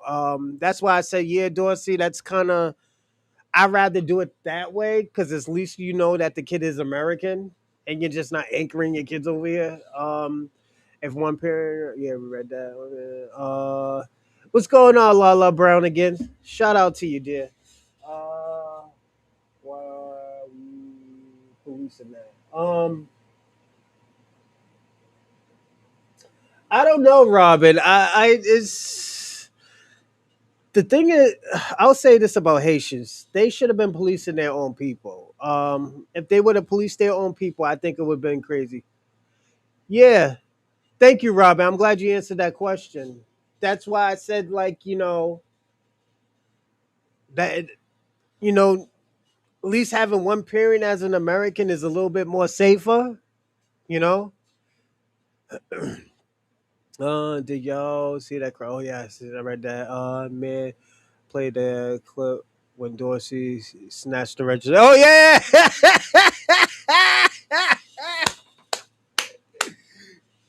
Yeah, Lala, we played that. We played that when Dorsey went crazy at McDonald's. Yeah. Oh shit. Oh shit. Donald Trump and the white man are the illegals that stole America from the true natives. The FBA's are the ass kissing of the white man. You're half right. White Americans are technically immigrants. They do have an immigrant background. The only real true immigrants, the real true Americans are red and black natives. So that's all I can tell you. All that ass kissing and shit like that. This is why sometimes Shabaka, I don't want you on my show. Like I don't want to drop the link for you. It's just because of shit like that. It's just like my nigga. We could have a conservative conversation. You see how like Dorsey speak? Yeah, speak. But I'm not just gonna let you just sit there and insult people. That shit is crazy. I let you do that enough, and I got a backlash from that shit. So yeah. Yeah, I seen that Dorsey. They jumped out. Ooh, LOL. The Canadian people said they can't guarantee asylum. Oh, thank you, Lala Brown. I don't think they can guarantee that too because they're gonna have to pay more money. America came out of the pocket. Okay, I won't play it again. Yeah, we ain't gonna play it again. And shout out to Miss Ramirez. Laugh out loud. So, Haitians beggars while begging the white man for paycheck from Sunday. I'm not getting what you're saying. Black Snow Bunny King. LMFAO calling Haitians beggars while begging. How we begging and we're fighting, and it's more of fighting. We're not signing no treaties. Like Snow Bunny King, yeah, I know you don't get pussy, man. You need some pussy. I will tell you that. When the birthrights got denied, so close that pissed them clear off. LOL. They on a mission now. Yeah, they better start holding up them American flags and stop holding up them Haitian flags. And I'm gonna be personally honest. They need to hold up that American flag, and I'm gonna say it's a symbol of I'm American too, just like you. Because if I'm an immigrant, you're an immigrant too. They should do that, and that's a game plan for Haiti. I just gave you. I should be charging y'all Haitians for that, but I'm not. But yeah, that's what you do. You got to do what the Africans did in France. Oh, what's going on, Ray Ray? Salute, salute. We have too many military age men. They finna look them up. Yep, they are too, Lala. I agree with that. Uh, glad they got the Haitians and Syrians up out of here. Spendously. Woo! Go on, Ray Ray. Tell them how you feel. Yeah, man. I'ma say this. Um, Latinos, y'all better be careful because y'all might be next, man. Because they got them Haitians out of here. The Mexicans might be next. The Dominicans and the Puerto Ricans. In Boston, in Massachusetts, not Boston, but in Massachusetts, they just knocked down like what? Over 50 gang members. 50 was it Dominican gang members all around. Was it?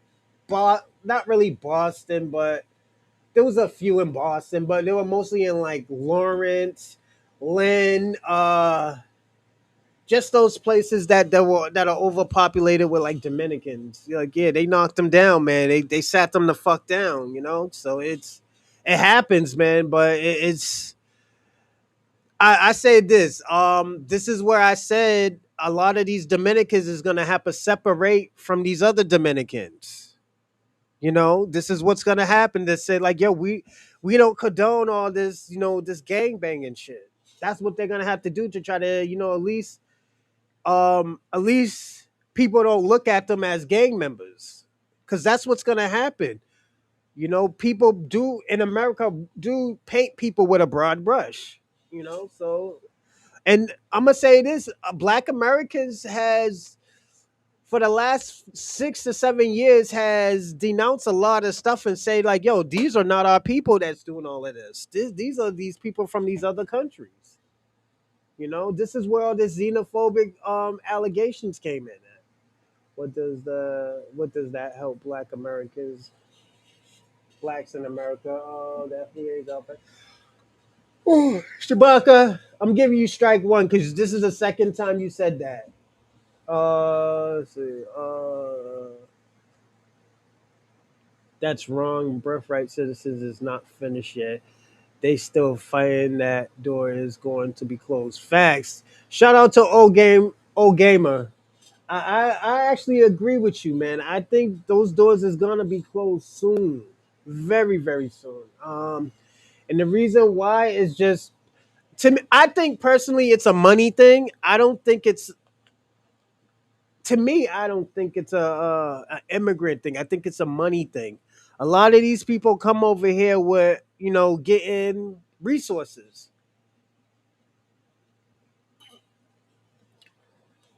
And I'm gonna say this. You know me, I fuck with Tariq Nasheed, but I think Tariq Nasheed put a light to that, shine a light to that, talking about like, yo, we can't go over to these countries and get the same resources that they're getting in this country, especially when they're undocumented. So that was they shined a light to that motherfucker. They said like, yo, they gotta fix this shit because it's not looking good. We're wasting too much money on these people, and sadly it fucked up on the Democrats party. When the Democrats had the seat, this is where everybody was shining light. Like, yo, why are these people getting all this money and there's poor Americans in the street? Poor Black Americans. There's Black Americans complaining like, yo, why are these people getting houses and I've been on a waiting list for 2 years. They're asking these questions. They were asking these questions. Then when these questions were not answered and they were ignored, this is when people were saying like, yo, we're not voting. I'm gonna hit that couch 2024. And like I understand why the Democrats and these Democrat shills were mad, but they thought the thing about it, they took advantage of Black Americans And when I say they took advantage, they knew that they had this black vote. But when a lot of them said, like, fuck it, put this man back in office because you know what? We don't care. It's gonna be a fucked up. It's gonna be a fuckery anyways. You know. But let's go. Keep on going. The white man's dollars are dying. Shabaka saying the same thing. Facts. They always claim they go to school for engineering or a doctor, and I haven't met one yet. No, I haven't met one yet either. I'm gonna be personally honest. I haven't met one either. Uh,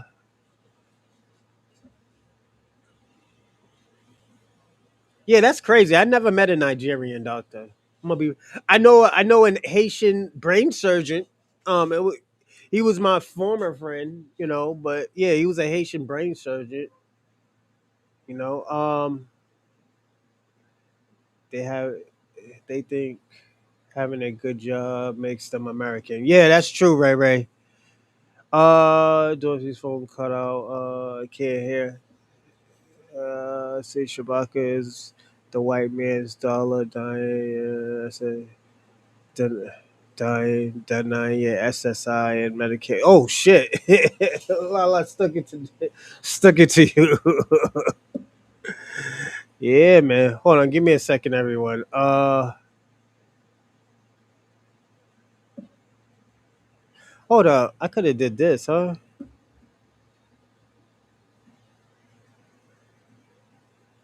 Give me a second, everybody. Back on that slave boat to Africa. Oh shit! I think I just figured out the problem. Mm, damn, I could have been doing this 4 months ago. All right, give me a second, everybody. Let me finish. I'm almost done, everybody.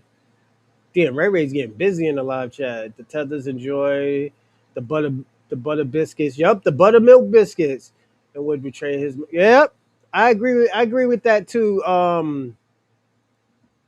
Ray Ray, I actually do agree with that. To a certain extent, yeah, I do agree. Um, and the reason why I do agree is a lot of them don't have loyalty to anybody. They only have loyalty to their people and their dollar. So I get it. I'm not saying it's right or wrong. It's just I get why they do it. It's just it fucks them over in the long run because at the end of the day, it's not a game where it's not a fair game where when people find out because you expose yourself for who you really are. They get online and just start being sassy, pretending as if ICE cares about their community. Yep, facts, Ray Ray. I agree with that too. Yeah, they don't give a fuck. ICE don't give a fuck about their degrees. They're going back to that country. Let's see. They are deporting nuclear scientists to Iran. Yep, I agree with that too. And I think Iran is going to use them. One thing about those type of people, those Iranis and certain Muslims, they actually do go back to their country for a certain time. Do some of them stay? Yes, some of them do stay, but most of them do go back. Especially Indians. I don't see really a lot of Indians that stay in this country. They always usually want to go back. So yeah. Um, Trump surrendered to Iran. The Africans at this time just need French money. The money, the American, is on fire. You're partly right on this one, Shabaka. Trump did lose because they gave up, but we lost to Afghanistan too. So I would say that the flag you have was made by a black man from America and a black man from the no, Shabaka. That's strike two. That's strike two. I know what you're talking about, but you're trying to be slick. That's strike two, Shabaka. It was by Marvin Charles. What you're talking about is Black Power, and it was coined. And the person who got more credit from it was you're talking about Black Power. The person who got more credit was it Stokely Carmichael. That's what you're talking about. Um yeah, so that's strike two, Shabaka.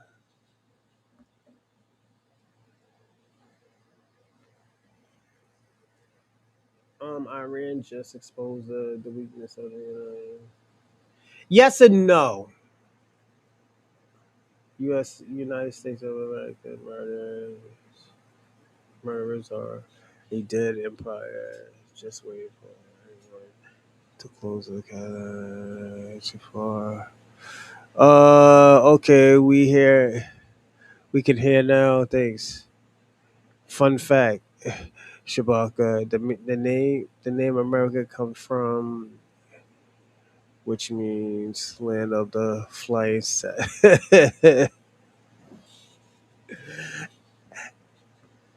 actually, Robin, the name America came from an Italian explorer, or I heard it came from a American explorer or natives.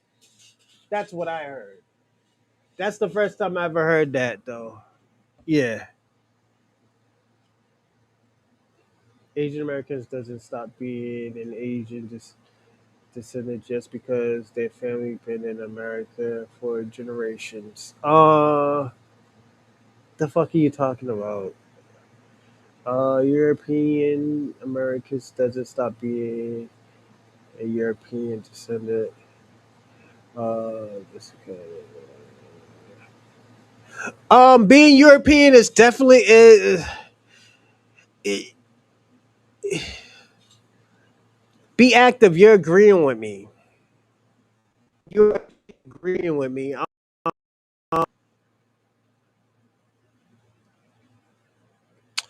What you're not understanding, the thing what you're not understanding is admixtures.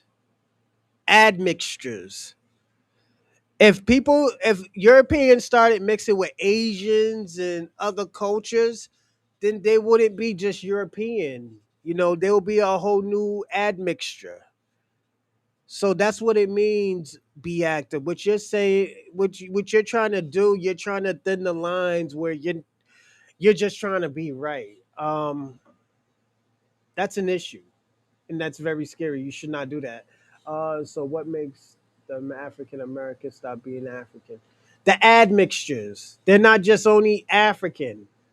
That's the thing. Be active. Because if anything, why aren't you calling yourself an African American? You're calling yourself a Latino American. That shit don't make sense. That's why I say you shouldn't thin the lines because that's not good. That's what that's what it turns out to be. The difference between the FBAs and Pan African. The FBAs too afraid, so why fight? Just keep back. That's strike three, Shabaka. I'm gonna put you down for like 15 minutes. All right, I have to. I told you already. Stop it. You just keep doing it, and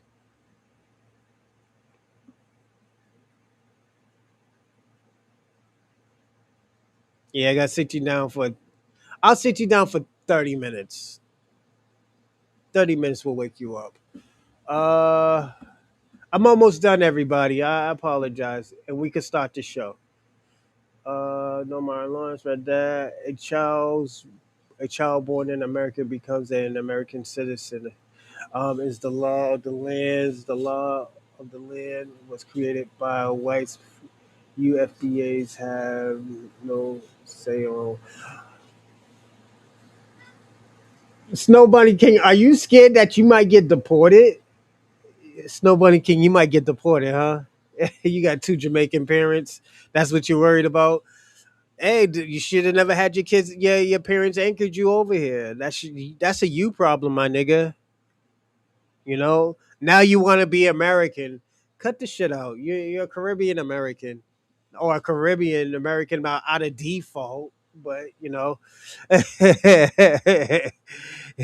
best of luck to you, Snow Bunny King. Let's see if them white women will save you this time. Oh shit. Shabaka, one love and unity forever, brother. Play that. It's a Haitian. All right, let's start the show, everybody. What's going on, Convo? Salute, salute. Hey, homie, I can share yes.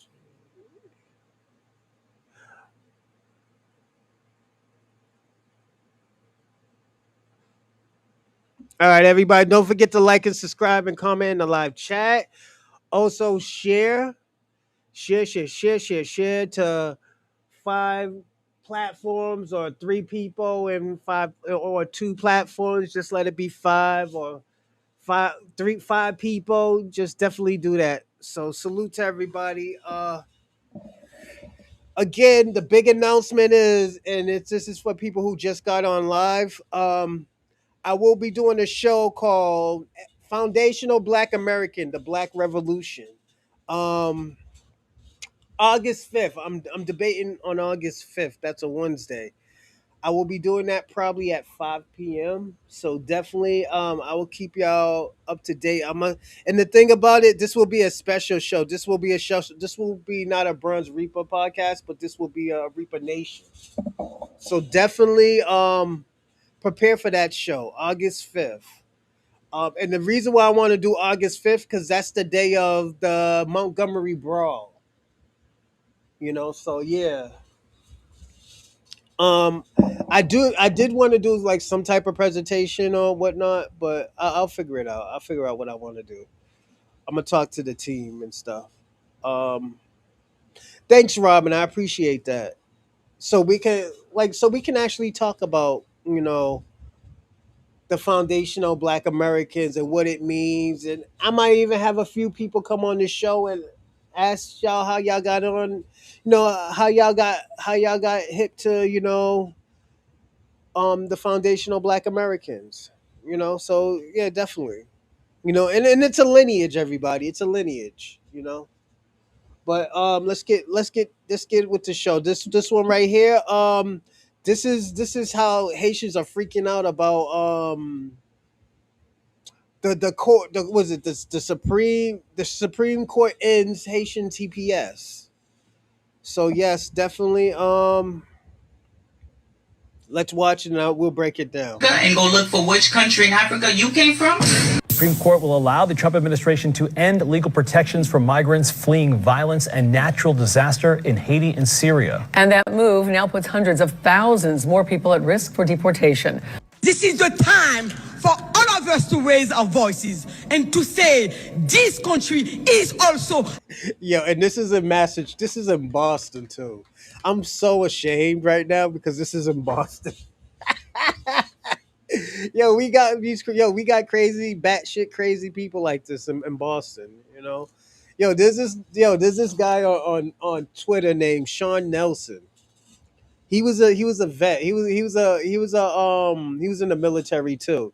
This motherfucker gets locked up every day of the week. He's a Trump supporter. He's seen Charlie Kirk, you know, Charlie Deep Throat Kirk. I'm sorry, everybody. That wasn't right. That shit was funny. Charlie Deep Throat Kirk. Yeah, we see Charlie Kirk, and we seen all that shit that was going on and shit, and he met all these people and stuff like that. But the thing about him that I think he's bisexual or some shit like that, and niggas put out, what's her name? Ayanna Presley's one of her minions put out his pictures and stuff like that. Token Presley's people are fucked up. I will tell you that. I would never trust none of her people. Ayanna Presley, I personally don't think she's Black American. She probably is because she is from Ohio. She was born in Ohio. It's just I think she's more of a feminist than she's more of a feminist than a Democrat, you know. And that's what I believe. She used everything that happens to her advantage, and it's crazy. Because I have the video evidence that I am FBA. The red. Yeah, Dorsey's wilding out. Shout out to Dorsey. Our country is also the country of our immigrants because we are the one who built it. Hello, President Trump. I'm Haitian. You know what I'm saying? You need move your shit, ambassador in Haiti. He's from Florida. You can tell this nigga's from Florida. Oh yeah, he's from Florida. And Trump is gonna get you next week, my nigga. I'm saying Haitian, I don't play. I don't have problem. Whatever Haitian want to go Haiti, you need move your shit, ambassador in Haiti. Fuck you, bitch. Today, we will hear from foundational Black Americans and Haitians passionately talking about the Supreme Court ruling on removing TPS from Haitians. Check it out. I was watching a video of this lady explaining what's going to happen now that TPS has been revoked for Haitians. And the comments were full of disappointing, sorry, and hateful excuses of humans. Americans telling Haitians to go back home. The TPS is temporary. Remember all the bad y'all said about us? Now go home. Oh, now he's all here. y'all are hypocrites. He mad. You see when the government mistreats you. You go blind when it mistreats somebody else. You don't want liberation for everybody. You want it for yourself. Nigga, we don't give a fuck. That's the thing. I don't think these people understand. We don't give a fuck anymore. We don't give a fuck because at the end of the day, y'all niggas burnt them bridges. Y'all niggas burnt them bridges. Niggas don't want to help. Niggas say do your own shit. As the great FBA convo always say, you gotta hold your own tacos, baby. You gotta hold your own tacos. Fuck it. You gotta hold it. You have to, man, because this is the type of shit that happens. Yeah. The crazy part is a lot of y'all are talking about Haiti like it just magically ended up the way it is. Nobody ever mentions America's role in keeping Haiti the way it is now. Y'all never mentioned the occupation, the stolen money, the political interference, the destabilization, none of it. Instead of learning the nuance behind the situation, you let bigotry and ignorance control your thinking. But then you swear you care about justice. You swear you care about life, right? Y'all swear you're all about freedom. Unless it's Haitians, I guess. But go ahead, comment your gifts, your TikTok slang, your other stupid shit I'll be leaving in the comments. I'm just tired of all of it, man. I'm tired of the stuff that's going on now. I'm tired of y'all niggas. Y'all don't even understand what y'all doing. Y'all hating on real niggas. You know what I'm saying? Y'all happy we getting deported, nigga. Y'all want us out the country. Y'all say it's y'all country. Then y'all turn around saying, oh, get out of our country. Then y'all turn around saying, oh, you see the Haitians, they get in political positions and they only look out for Haitians. How the fuck we getting in political position in this y'all country, nigga? What the fuck y'all talking about? You niggas is the niggas that everybody be talking about, nigga. Take my hat off for this shit. You niggas the niggas everybody be talking about, nigga. Nigga mad. He mad out here. You niggas is the niggas. You know what I'm saying? Y'all the niggas, y'all don't put in no motherfucking, y'all don't put in enough work, nigga. I will say this. Haitian women do be having good coochie.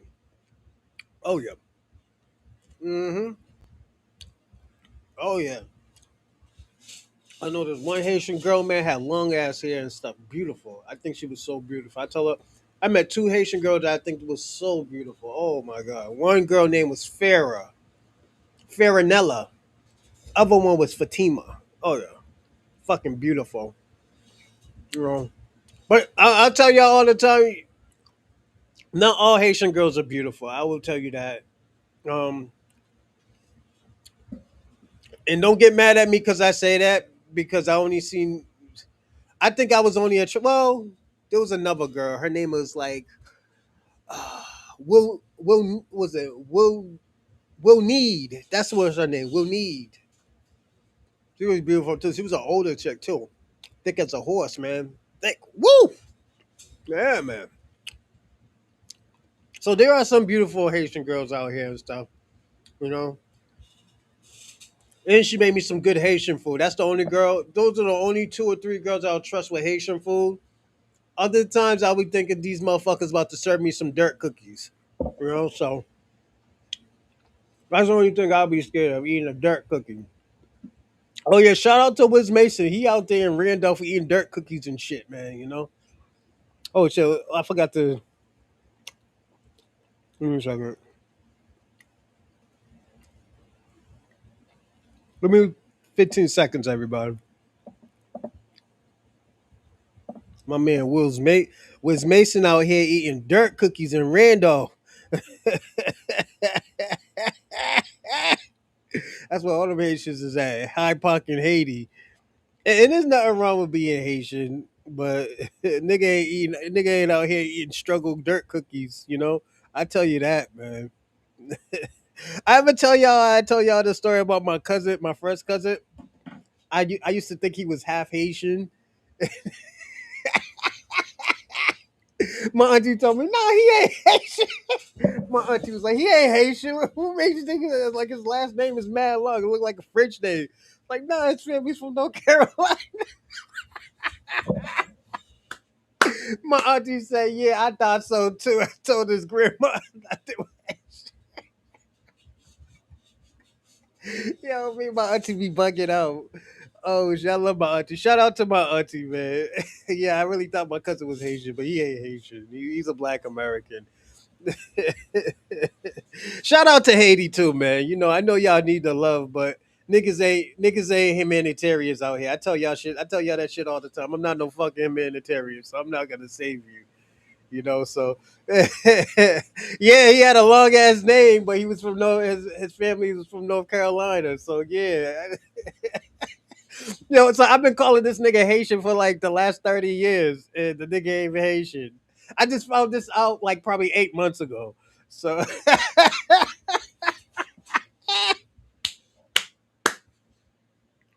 I was about to bring the nigga a dirt cookie or something. Like, yo, here, man, I know this is your culture and stuff. I didn't know what to bring you for your birthday. I was about to bring the nigga a dirt cookie or some shit. So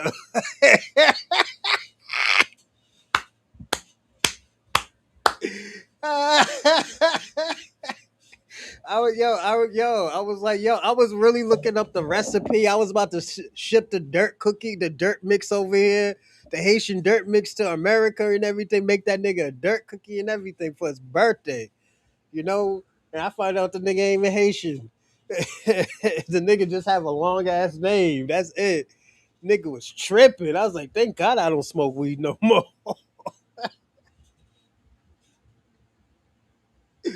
Oh my God. Yo, I was tripping. That's your problem. Don't get mad that somebody can't put the work in and lapped you, nigga. This to the FBAs. Don't be mad because we came in and we built shit and you was sitting on your mama, laying on your mama couch, nigga. Because you was on probation for a petty crime. And you only made $400 for it, nigga, and you spent it all on weed, boy. Who the f*** they started the drip, nigga? Pay respect, nigga. And I got love for my real niggas, my American niggas who getting. Oh, now he's copping pleas. This is what's up with y'all Haitian people. Y'all gotta stop copping pleas like that. You're gonna be mad at us, just be mad at us.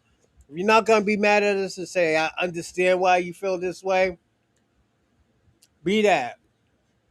Stop copping these fucking pleas with us, man. Niggas don't care. To the bag who know what it is. But I gotta say it, nigga, it ain't no other way to say it, nigga. So the U.S. extended TPS for Haitians for another 3 more years. I'd like to speak to the ones that were so excited thinking that back in February, it's April now, the Haitians would be mass deported and all that type of stuff. Y'all got to deal with us for 3 more years. How y'all feel about that? News of the Supreme Court's decision rippled through members of South Florida's Haitian community gathered at Miami City Hall to protest the city's agreement with Immigration and Customs Enforcement. All of these battles are intertwined. My people, they can't go back. It's real. The reality in Haiti is real. I can't do Americans. I need somebody with culture. I'm sorry. Whatever. You Americans, just Your non-cultured ass. Y'all don't even say nothing. Is dirty black American? Wait, what? Huh? She just said that? I did. A dirty black American. Ooh. I sure did. Because that's what y'all are. My flat. I don't like this. Like, why are you telling me I have to do this because I'm black? When it's been already pointed out that I'm Haitian. Why do I now have to submit to this idea of being black? Oh, hold up. And this is what I told Shabaka. I told Shabaka this. I sat him down for 30 minutes because he needs to relax. It's just sometimes Shabaka does so much, so you got to sit him down for a little bit and like, yo, you just chill out, player. You know, you're just doing too much right now, you know? But yeah, this is why. You know, this is the type of disrespect that Black Americans was getting from Haitians and the Africans. I'm going to say Africans and Latinos is next, man. They're getting a lot of these Haitians off first. And I'm going to say this. I believe that's a trial run. They're doing a trial run right now with the Haitians. Real talk, it's a trial run. That makes absolutely no sense to me. And that's what you don't get. A lot of people are... Black Americans came here on a slave boat for slavery in America. You know, when you back on that slave boat to Africa and go look for which country in Africa you came from. Growing up, being raised to be very proud of being Haitian American, there was also for me, as there were for many other Caribbean people or just any other, I would say, immigrant individuals from immigrant populations, this again, what I talked about, the racial distancing, don't be like the Black Americans. That was very common that you would hear that. And it's not surprising for me to hear other people talk about when they were growing up, this idea. I tell people there's a difference between being Black and Haitian. Being Haitian is double black to me. Double black? Yes. It's more than black to me. Okay, what is that? Because, let's just say, Black American, to me, not that they aren't black enough, but they don't know their culture so much that they are in a whole pile by themselves. Oh, that's not true, man. Like, to me, culture-wise, meaning like Suma don't Black American, I'm not talking about African American, Suma don't Black American, where you from? Dimki what Abduli from. But what do you mean Black American, African American? Black American people that were born Tennessee, Black American that were born in the United States, their parents too. Can't even speak their language. That's why I ain't gonna lie, like, I hate when people be like, "Oh, you're lucky," and stuff like that. Oh, I hate when people gripe and be like, "Oh," like, especially like, I feel like Americans, because I mean we in America, so Americans who have lines and lines and lines and lines of family here, and they complaining, I'd be like, bro, I don't want to hear nothing you gotta say. Right, bro. I ain't never met my... Y'all sat there and kept fucking up. Each generation, y'all just keep fucking up. Yeah. And don't figure out, okay, maybe I'm fucking up. Look, what's the right way to do this shit? Exactly. And then want to point the finger at the white man, be like, oh, the white man did it. No, fuck that. Figure out... Identify yourself as a color. It was always as a nationality. This is where we come from. This is who we are. I was always a Haitian. I never said it, everybody. Y'all hear this, right? Y'all can't get mad at me because we're listening to what we're listening to. You know, this is Haitian people saying this shit. This is why I say this is so important about policing your people. Robin, this has been going on for years. This shit been going on for so many years, and people get mad at Black Americans for calling themselves foundational Black Americans, for delineating, for not helping. Why should we help these people if they have this type of ideology about Black Americans? This is the question. This is why I don't get it. This is why a lot of them are crashing out right now. And like, yo, I know a lot of these people are gonna suffer that didn't do shit. But also we have to understand that, you know, nigga, you kind of burnt them fucking bridges on getting help. Black Americans don't really ask anybody for help. When shit goes down, we have to do it ourselves. We know how people are. You know, so yo, do it yourself. Like, why y'all mad at Black Americans because we're not helping? I don't get that. Whenever any diaspora needs help, it's always Black unity. But when Black people are going through some shit, oh yeah, Black people are being victims. They're being victims. First, when I was growing up, they were saying black people wasn't compliant. Now they say, oh yeah, black people are being victims. Like it just doesn't make sense. A black. I was always a Haitian. A Jamaican was always a Jamaican. They were never a black Jamaican. You know? So 2014, when I moved to America to go to school, this is when I fill out a form and it says race. I didn't even know the word race had two different meanings until then. So I said race. It says black, white, Hispanic, Latino, Asian. And I told the lady, I said, I'm from Haiti. I'm Haitian.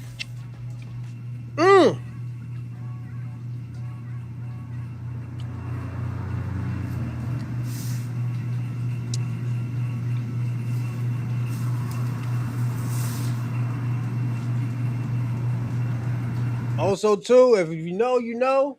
Goodbye, good pussy too, man. Them Haitian girls got some good pussy, man.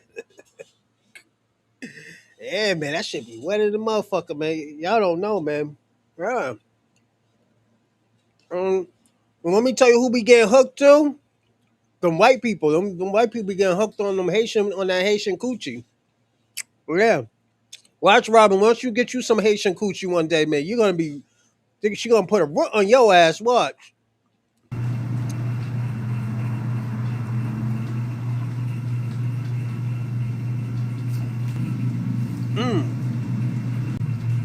This has been overruled by the Supreme Court.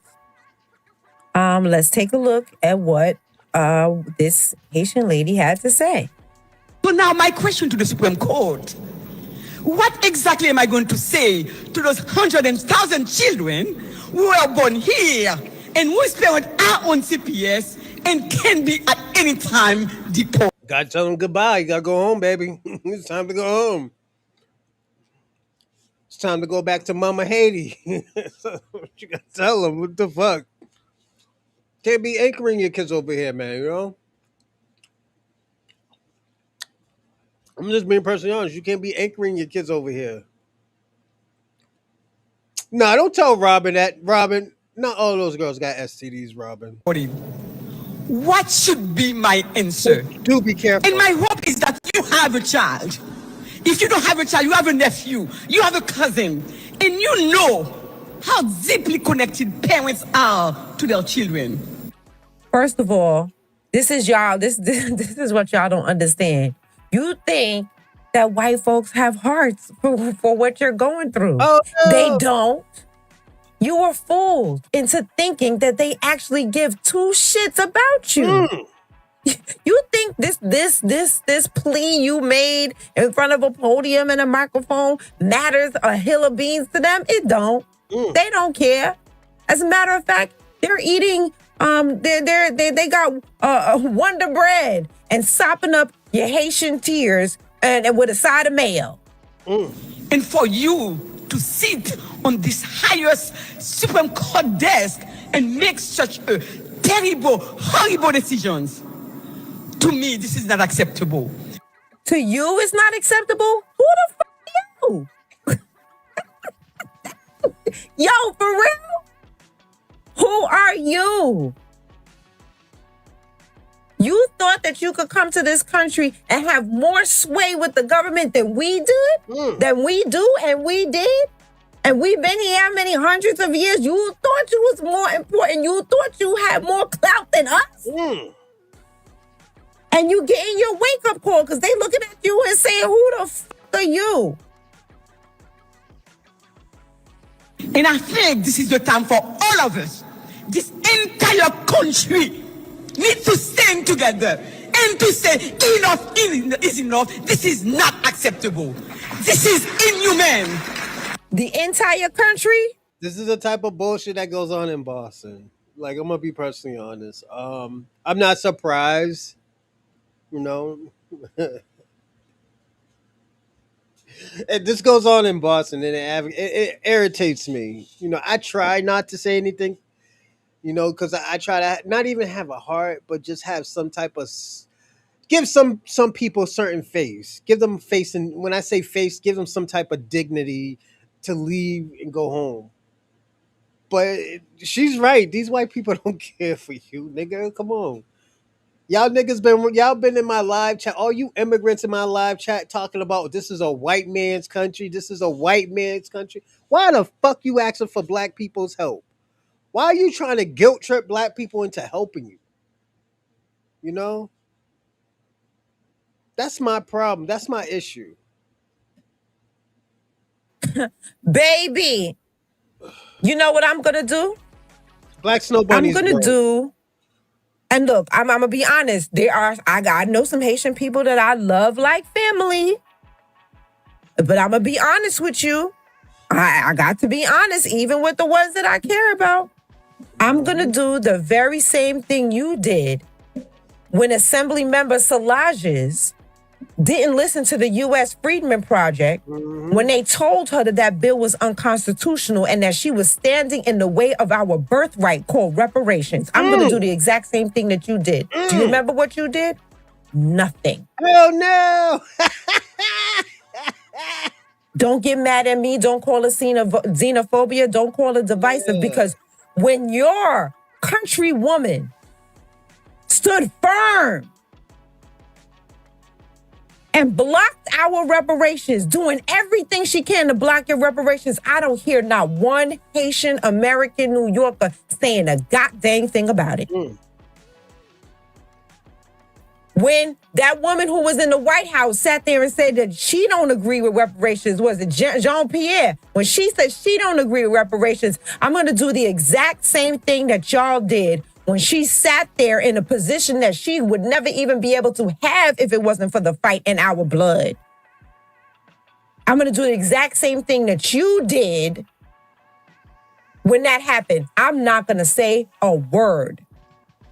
I'm not standing with you. I look, like I said, on a one-on-one basis, there's some of you that I actually care about. But as a whole, and even the ones that were on a one-on-one basis, did you do anything to stop Salages? Did you do anything to check Jean-Pierre? Well, me neither.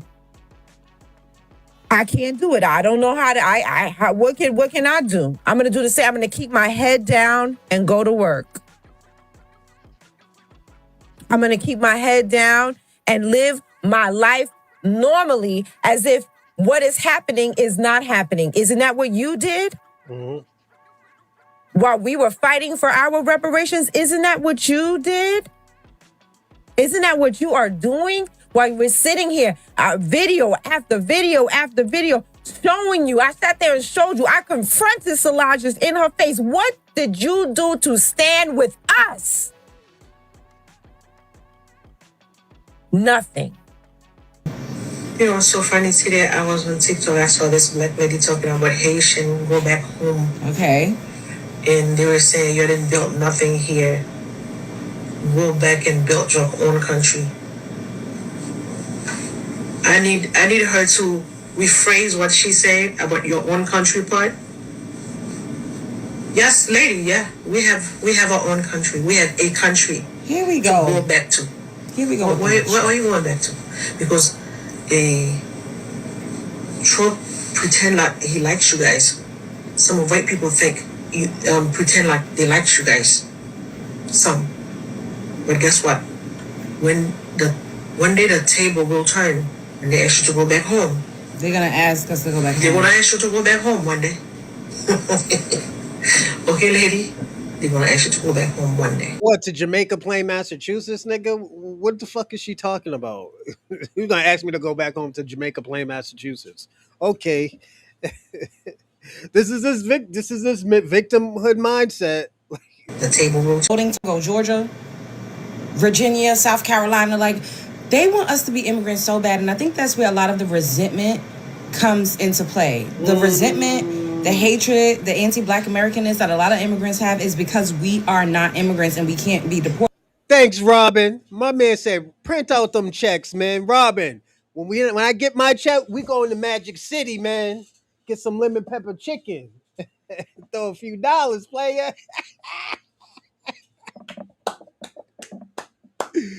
Oh my God. We going to Magic City. Anywhere. And I really, really am deep down in my heart, not all of them, but I feel like some of them really deeply resent Black Americans because we're not immigrants. They don't like us for that. They don't like us the fact that we've never had to go to an immigration office. We're not running from the ice cream truck. Like, they really can't stand us for that. So for her to be up here saying, oh, one day the table's gonna turn and Trump act like he like y'all. Donald Trump is not the first president of the United States. Black Americans been here since before the inception of this country. If they could deport us en masse to somewhere, they would have already done it. Think about all of the horrific things they've been trying to do to wipe us out. It goes deeper than you think. Use your noggin. Clearly, we're not immigrants, and they can't send us anywhere, because if they could, they would have. They've literally been burning down our establishments, redlining us, doing everything they can to set us back. Everything under the sun, except for what? Deporte, because where they gonna send us? And the fact that she's gloating and like got a smirk on her face, like, yeah, it's gonna happen. No, it's not. The tables are not going to turn to where they're going to tell us to go back home, because we are home. Y'all really have it in your minds that we're not American. And it's really sad and pathetic that you think this country is just a white man's country. And it is not. It is not. Yes, mostly everything that I have voted for. And to all you brown or black immigrants that got to leave now, what you said, FBA was next. Y'all call us immigrants. Who's the immigrant now? I don't want to hear no rallies and no protesting. None of that. And please do not expect FBA to come out there and protest with your ass to stay the way you treated us. I told you y'all days was coming. I've been waiting for ICE to come get y'all for the last 20 to 30 years. The way y'all came in our communities and treat us worse than white folks. Then you say we don't have allies. You said black Americans don't have any allies. See, you're wrong there. You see, my good white folks of America, those are our allies. We on the same page. We got the same common sense. So we don't have no allies there. I'm sorry to tell you, we don't have no allies. There's certain people we fuck with, but allies, no, not as a collective. Know that you gotta go. See? You got those that's gonna bring you here to use you. And then you got the other side gonna get your ass out of here. See? Those are the good white folks of America. I fight you, President. You had anchor babies. Not only did you do that, is get this right. Under your temporary protective status, you had anchor babies. Not only did you do that, but in the 15 or 20 years that you've been here, you built America or United States. I'm kind of confused on how Haitians really think that you built any part of this country. You guys came here after a flood. That was like 15 years ago. So you have hundreds of thousands, via your words, of children that were born here because you never really planned on going back. You got EBT, food stamps, WIC. You got housing, Section 8. You got medical, you got all of those things. And probably some of you got to open up restaurants or corner stores.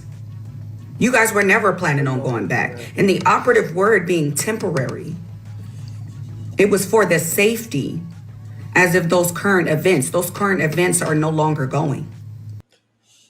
You said Haitian American.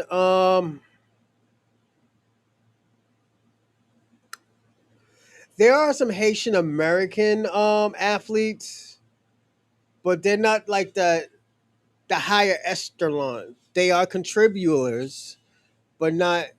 They didn't. They really didn't. They contribute, but they didn't contribute. You know, like they help, but they didn't really help. Like they on that type of shit. I'm going to add the video afterwards or at the end of this so you guys can watch it and come to your own conclusion. Everything y'all had in 1804, y'all can make another hit.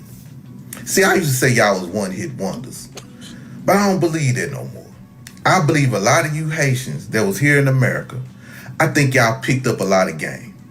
And I think the game that y'all picked up in America, y'all gonna translate it to Haiti. Reason why I say that because y'all told black Americans that y'all are better than us. Y'all are more educated than us. Y'all know more than us. Y'all doing better than us. Y'all have more things than us. Y'all accomplish more than us. So with all that being said, bring that to your homeland. A couple of you Haitians called us dirty black Americans. Well, guess what? To the clean Haitians, go back to Haiti and show them how to be clean out there. Clean them up.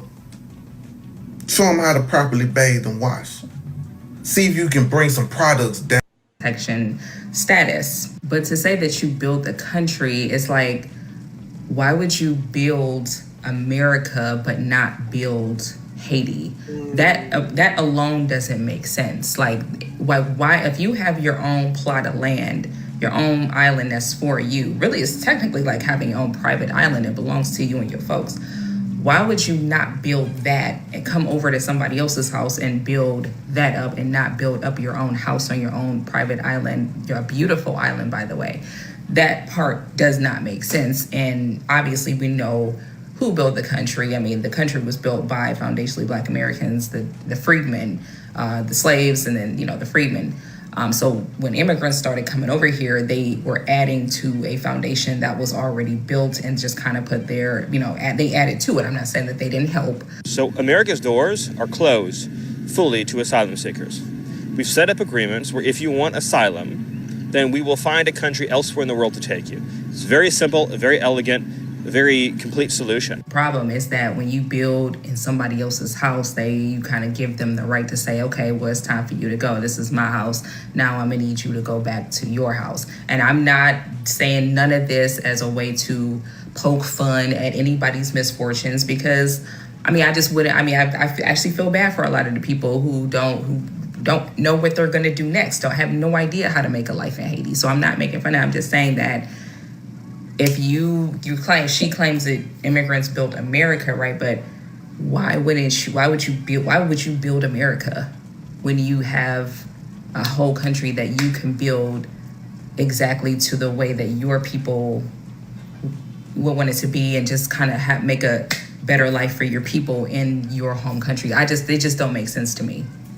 The Supreme Court has recently ruled that the current administration can end TPS, temporary protective status, for Syrian and Haitian immigrants. In the comments of many of these videos, I am seeing people talk about how unfair this is that the Supreme Court would rule this way, and how it is unsafe for these people to return to their home. And I find it deplorable that people who come to America and don't educate themselves on all that Black Americans have had to fight through, go through, die through, and live through so that they could come here and even have a chance to run to this place for asylum. I find it deplorable that these people don't educate themselves on the matter. And so when they see that these people are being sent home to conditions that Black Americans have lived through and are still living through in America and fighting through and winning through daily, and they don't say that these people have an opportunity now to go and build up their homeland, but they say that they should be able to stay in America, continuously feeding off the backs of Black Americans, I find it disgusting. It's disgusting. This is a blessing for the Black American community because we have been disrespected by both of those communities. Time is up. Time is up. Over the past several years, immigration has become one of the most controversial issues in American politics. Now, another major chapter has unfolded. The U.S. Supreme Court has ruled that the Trump administration can move forward with ending temporary protected status. All right, let's go on to the next TPS one. We got a few more to go. This one is very short. It's 10 minutes. It's gonna be okay. So if you haven't heard by now, this is Haitian immigrants, activists saying that immigrants built America. This is where all this propaganda came from, and I think it's very foul and disrespectful. But that's how people feel. TPS, which is the temporary protective status, is going to be ending on July 1st, according to a ruling by the Supreme Court. And this is going to affect hundreds of thousands of Haitian and Syrian immigrants some of which have been here for years. I mean, we talking 10, 15, 20 years plus. So there's been a lot of like news reports and things, and a lot of Haitians like speaking out about how terrified they are, and they don't know what they're gonna do because they see the United States as their home.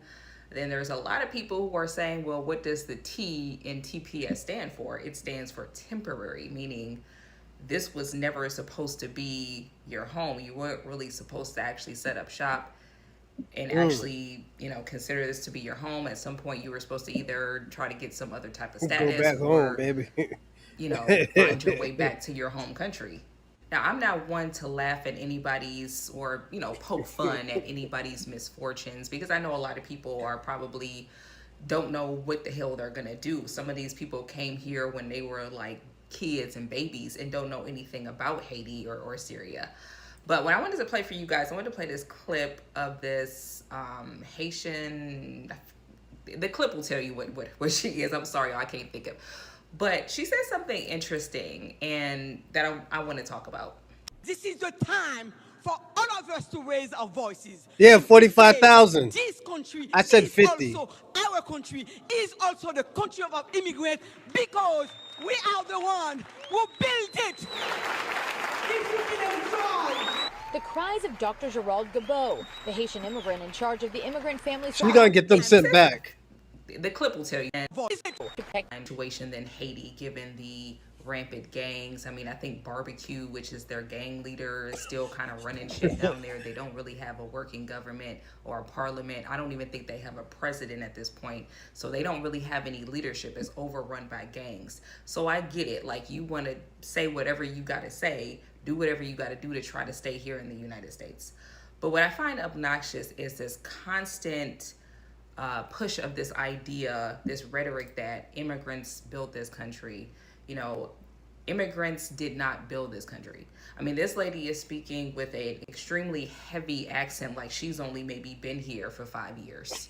So to say that, the immigrants are the ones who built the country, this is kind of like that Mamdani speech where he said immigrants built America. No, immigrants did not build America. What's going on, St. Michael's? To the foundation that was already here, that had already been in construction, but they did not build the country.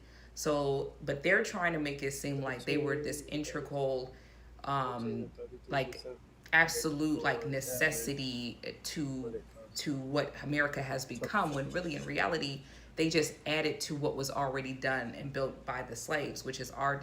So they contribute. That's all they did. They contribute. Our descendants, the freedmen, or expand. Our ancestors, the freedmen. So you can't say that Haitians and other immigrants, that this is their country because they built it, because that's just a flat out lie. This is not immigrants' country. This is our country. Meaning some 45,000 Haitians on TPS. In yourself. Meaning some 45,000 Haitians on TPS in Massachusetts could be deported. What exactly am I going to say to those 100,000 children who are... You gotta go back, baby. That's what you're gonna tell them kids. We see that part, so let's keep on going. Half of that island block is yours, ran by your people for you to do whatever you want to do, right? It's your plot of land. You got an entire island. Basically, you own a private island, okay? But instead of you wanting to build Haiti and make Haiti into a Haitian paradise for Haitians, you would prefer to come to another country, to the United States, that's already been built up, and then claim that you built America. But why would you build America and not build Haiti? Why would you not build your own nation that belongs to you? That's the part that does not make sense to me. You claim you built America. Why would you build somebody else's country and not build yours? That's just like, let's say you inherited a plot of land with a house on it that needed some construction, right? That's like you saying, you know what, I don't even want to do nothing with this house. I'm just going to let it stay abandoned. And I'm going to go over here to this other neighborhood and I'm going to move into somebody else's house, and I'm just going to set up my own room and make my room look pretty instead of building my own house on my own plot of land. Yeah, it's going to take a lot more work, but it's your fruit and berries, vegetables, the farming and stuff like that. Like, you don't. Miss Eye Candy said it all. We did watch most of it. That's why I skimmed through it. Um, I always tell me subscribe to Miss Eye Candy. She always, she's so smart. She's beautiful. She's foundational Black American. She does her thing, So it's that that's black. That's excellence right there. That's not even black excellence. That's just excellent. You know, she's out here getting busy, putting in the work on I her was watching a video podcast. of this So yeah. Oh, hold up, we got one. Hold up, we watched this guy, but we got one. lady explaining what's going to happen now that TPS has been revoked for Haitians. And the comments were full of disappointing, sorry, hateful excuses of you. All of everybody else is a little into TPS, and it lost. War. I'm tired of the stuff that's going on now. I'm tired of y'all niggas. I'm gonna see y'all, man. The war for TPS is over. Malaikum salam. And I'm going to explain why we lost. So the Supreme Court just released their opinion today on TPS, and it gave a huge win to the Trump administration and a huge win for executive power. What this decision ultimately means is that any law that has a non-judicial review clause within it, that final decision of the agency, the determination, cannot be reviewed by the courts. Not even the procedures that were taken to get to that decision can be reviewed by the courts. It basically gives almost complete power to the executive to come up with determinations in any way they want. Within the TPS statute is a non-judicial review clause. Some statutes have them. And when that clause is... Ali Howard, you know I'm not lying. You know I'm not lying. You seen that girl, man. Come on, don't do that to me. You make me feel like I said something wrong. In there, it means that the determination, the ending determination of the secretary or of the agency or of the president cannot be questioned by the courts. It means the courts can't overturn it. Damn. Now, this litigation was not about the determination to end TPS. Everybody agreed that could not be questioned. What was... Yo, that's fucked up. They put his African picture up here. They put his Nigerian scamming picture up. Y'all white folks is foul. Questioned was whether the secretary followed the right procedures to get to that determination. But according to Judge Alito, who gave the majority opinion, those procedural steps were also determinations. The secretary determined that an email was sufficient to satisfy the consultation requirement, that ignoring the country conditions was enough to satisfy the country conditions requirement. The Supreme Court has just said that the determination is an ongoing thing. The determination is in every step of the procedure and in the final decision as well. And every step, the determination of the agency cannot be reviewed by the courts. And for that reason, the APA claims the basics... So that means they're fucked. Haitians and Syrian people, yo, y'all are fucked. Yo, there's no law that I don't believe that can save you. If you're here over here temporary, you got to get that shit fixed. I mean, quick, fast, Ricky Bobby. Go get pregnant. Like I said, this is why I said, like, yo, if they're going to do a law, they should do a law where it's like, yo, you got to get pregnant. Your baby have to be, one of the parents have to be American or be married, Like, it's, Asian people do that shit all the time, man. They marry an American, throw a nigga some chili. Throw that nigga some money or something. Like, yo, man, give me like 50 stacks. It's 25 right now. Give me the other 25 in 2 years, 3 years. That's all you do. Strength of this argument that you cannot end TPS without proper procedures failed. And with no APA claims, the only argument they had left was a constitutional claim that equal protection was violated, that the reasoning behind ending TPS was racially motivated. And what the majority decided was that all of the evidence that was submitted, all of the statements by President Trump, all the statements by Secretary Noem, all the racially discriminatory statements that not even the lawyers that represented the president and the secretary could say out loud, that everything that was said in the record was political, that it was not, that they weren't being serious about it, that it didn't go into the ultimate decision making to end TPS. For that reason, all of the statements were deemed political in nature, and they didn't influence the decision to end TPS. So the equal protection claim, the claim that this was done for racial reasons, also failed. Now, Judge Keegan wrote a really good dissent, I recommend that you read it. It might influence the law one Damn, day, did many, Dorsey many just years flex down the on you, line. St. But Michaels? until That then, this nigga's court ruling flexing on you. controls. And now That nigga just flexed on you.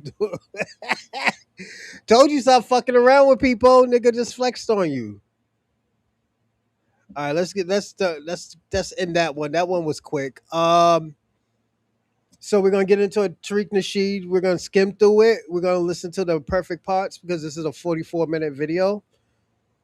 But yeah, Not heard, the Supreme Court made a landmark ruling today. Man, in the 6-3 Supreme Court ruling, Mullen versus Doe, that ended temporary protected status for over 350,000 Haitians damn, I thought and 150. 6,000 Syrians. So that's a major shift in immigration enforcement. Yeah, that's a bad look. So this is a harsh lesson in political leverage. It's a harsh Yeah. lesson in proximity and the consequences Yeah, they of fucked up, alienating man. the only true grassroots vanguard in this country, ladies and gentlemen. I'm gonna go even further. They ostracized. Hold on. Let's hear that last part again. Lesson in political leverage. It's a harsh lesson in proximity and the consequences of alienating the only true.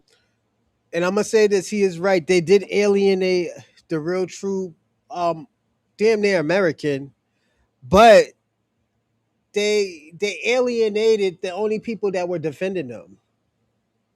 I don't think the Haitians understand. Black Americans were defending them. We held down. Yo, we held it down for the Haitians and stuff like that. It's just they didn't fuck with us. They wanted to be with the white supremacists. You know, so it is what it is. Grassroots vanguard in this country, ladies and gentlemen. Man, the block is hot for the Haitians right now. Where are the Haitians? The Haitians? Yeah. Because usually it's a lot of them in here talking greasy. Now, shout out to the sister who was Haitian called the other day, giving respect. But usually the Haitians were coming in talking greasy. What's up, Samantha? How you doing, Samantha?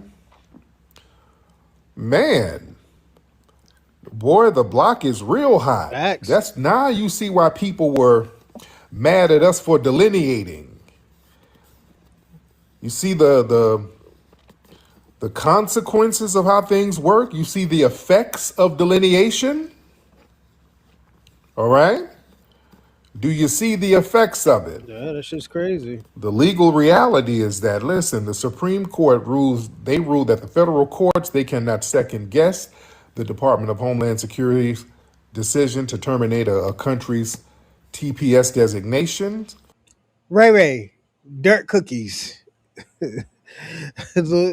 the Louisiana mud pies that what you're talking about, but aren't they?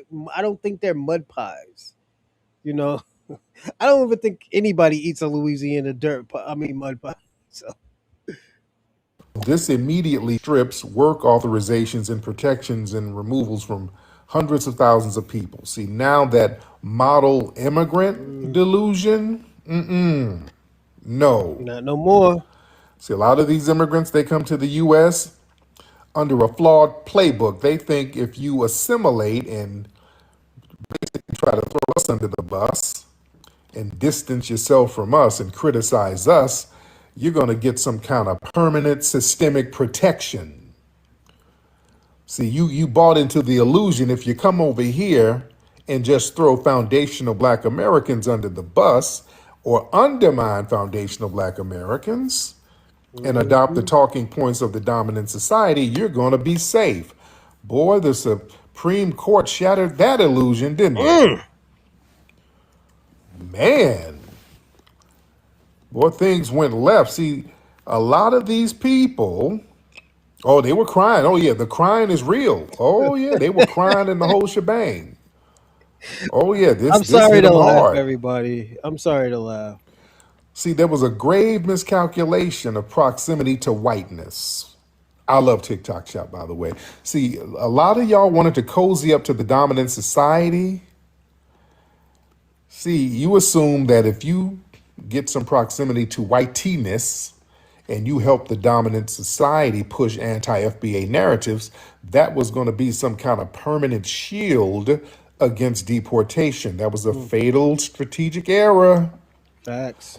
The dominant society, they only use you to undermine us. That's really your only goal for them. They don't really give a damn about you. You thought these folks would come over here. It is the white man helped me. The white man brought me here, nigga. Yeah, man. And I'm gonna add on to this. I'm gonna add on more to what he was saying. They came over here, and even the Syrians came over here with that bogus shit, talking about, yeah, a black man beat me up and took my money so they could get citizenship like that. That shit wasn't working. That shit doesn't work anymore. You can't just be telling, oh yeah, black man, because they're catching Indian niggas and they're catching Indian motherfuckers in Massachusetts doing that shit. They caught like 6 of them already within like 3 or 4 months. They caught 6 Indian people lying about that. So yeah, a lot of y'all Haitians, y'all should have been on the side with black Americans. Black Americans always try to defend our long distance cousins, so it's yeah. You did nothing. I must give props to the white man. Y'all on that vibe. Understand, your only reason for them to even give you props is to undermine us. Now that we've delineated, we've neutralized your ability to undermine us. Now that you are useless in undermining us, they look at you as useless for being here. Why are you even here now? If you can't undermine them FBAs, well, damn it, go on back home somewhere. Wow, that's why people don't like delineating. They know what it is. They know that you ain't a damn thing without us backing you up. And your job is to undermine us, and we're not letting that happen no more. And they are looking at you as useless now. Man.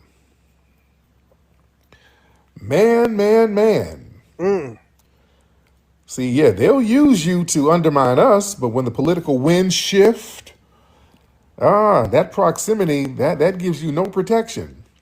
Listen, I want y'all to understand, all you foreigners, where's revenue? Where the tethers? Where y'all at? Y'all real quiet. The tethers have been real quiet today on TikTok, ain't they? Where they at? Where Kwame at? Where Kwame? I mean, boy, y'all real quiet. Tethers, are y'all in here? Let me do the tether whistle. Tether. Tethers, where are you? He said, let me do the Man. Y'all come on in here. Y'all very vocal about so much stuff. Where are you now? Come on here and tell us about how hot whack is very important. Come tell us about it. Come tell us about how you came over with $2 and you whack hard and you want to show FBS how to whack hard like you and stop complaining about the white man. Right? Come on. Where you at? Yo. Y'all told us to stop complaining about the white man. Okay, we did. Now look at you. It didn't work out too good for you, did it? Hey, wait. The white man is a problem now, nigga. Help me. Oh, no. No. Let me pull yourself up by them flip-flops. Let's hear that. Man. But listen, foundational black Americans, we were the only group whose civil rights struggles and protests and blood equity, we were the ones forcing the creation of the 1965 Immigration Act. That allowed immigrants and Africans from the Caribbean and Africa to come over here to the U.S. in large numbers. So historically, foundational black Americans, we were political shields for all black people globally, to be honest. We were the only people helping all of you folks without exploiting your ass. You understand that? Foundational black Americans, we were the only group who would help African and Caribbeans unconditionally. We were not trying to exploit you. We were the only people genuinely trying to help you. And what did you do? Y'all send your tethers over here to undermine us and do everything they could to disrespect us. Well, somebody said FBA is delusional. Wise, hop on in, Wise. Oh, Wise. Wise, hop on in, sir. You're very vocal. All right. Wise, computers, hop on in, sir. All right, Wise, hop on in. Don't just be talking in the chat room. Well, let us know what's on your mind. All right, no, Wise, don't be saying stuff and now you scared to get on because now you scared that ICE is gonna pull up on you now. Oh, come on, Wise, say it with your chest. Don't be scared. Yeah, being scary. Don't be scared. Come on, Wise. Wise up here packing them bags right now. He's all right for the police to help get you out once you got up in here. Oh, you thought it was sweet.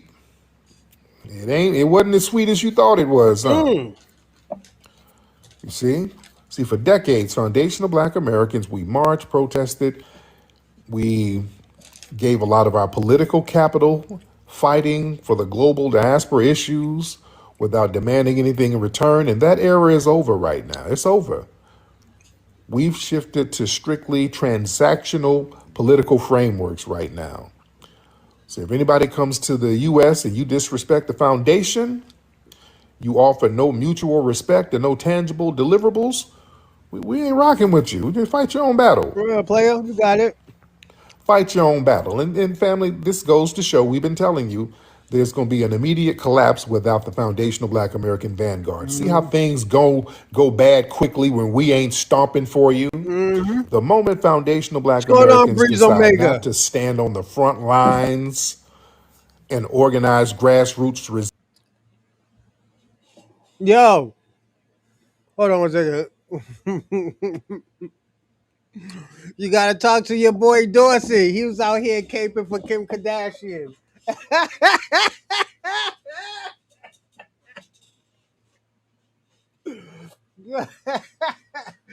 yeah, Breeze Omega. Your boy was out here caping for Kim K.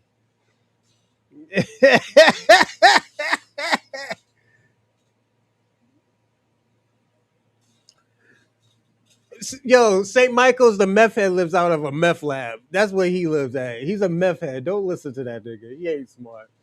That nigga read one chemistry book. Now he think he's the smartest motherfucker ever.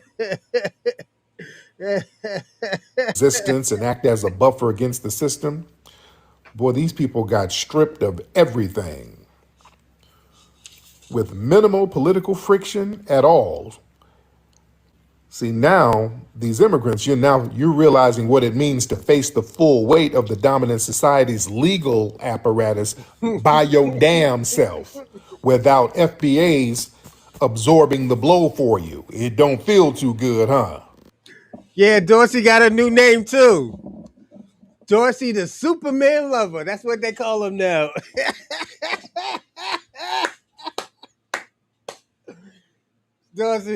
Dorsey, go say it. Sing your song. I'm the Superman lover. Baby. Something wrong. Something wrong with me. I'm stronger than a locomotive. Yeah.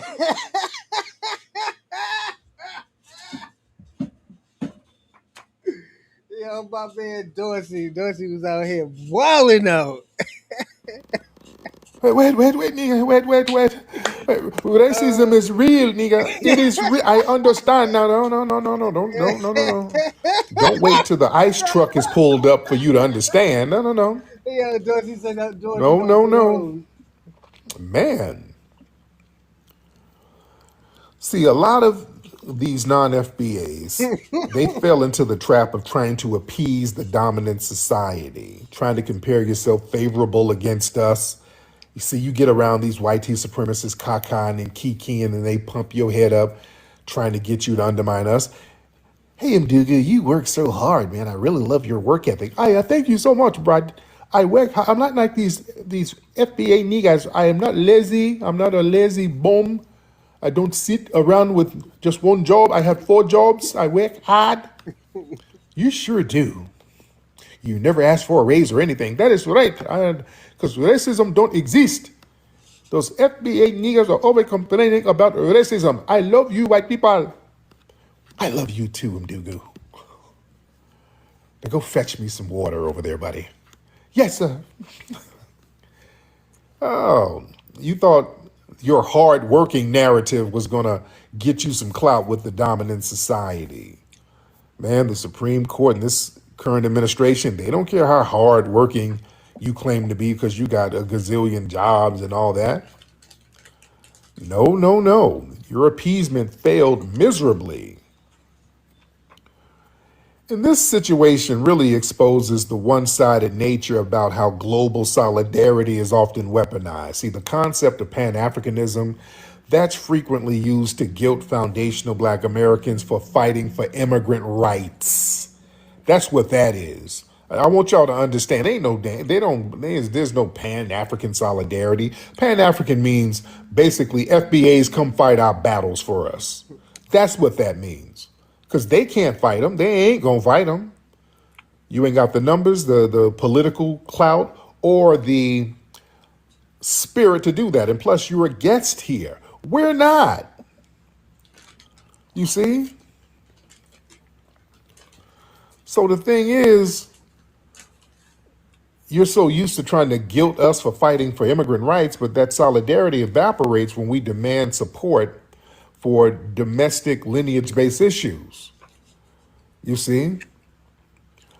Y'all got to understand, it was Tethers who was crapping on our damn reparations. Every time we try to get reparations, y'all were the main ones hopping up opposing it.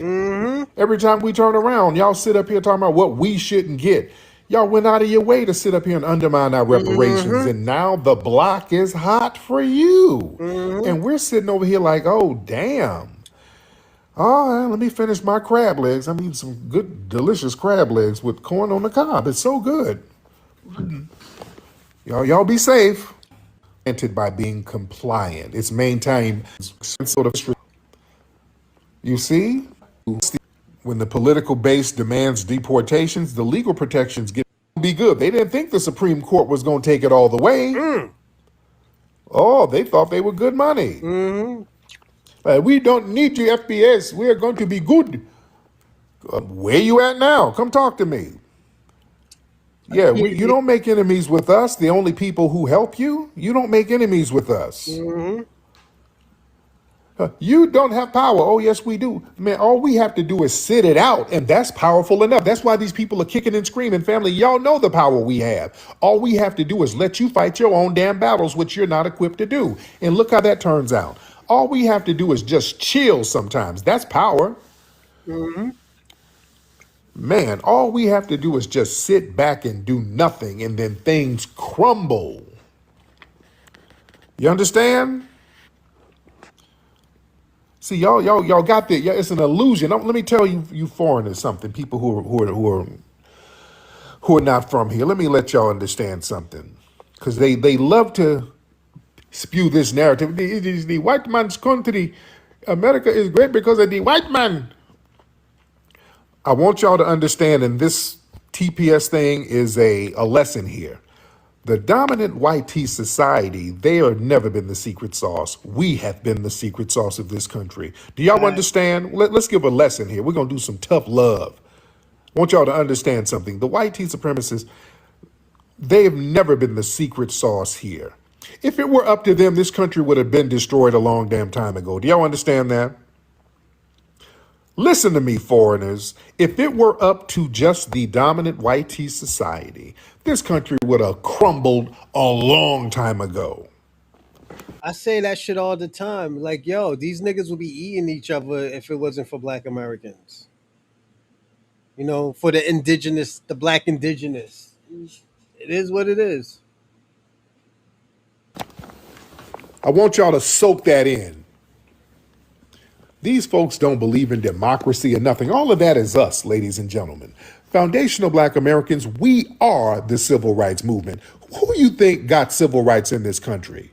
It wasn't the white tea supremacists. The dominant white tea society don't give a damn and never gave a damn about no civil rights. They wanted this to be a damn white tea ethno state. They didn't give a damn about no civil rights. They were very exclusionary to anybody who was not white tea. Do y'all understand that? We were the ones that said hell no. We said hell no. All of the benefits and the laws that help you, foreigners, that comes from us. We were stomping on that. Just your citizenship here, being St. born Michael's don't got here, a that girlfriend. 14th, 13th Amendment, that was a black grassroots movement.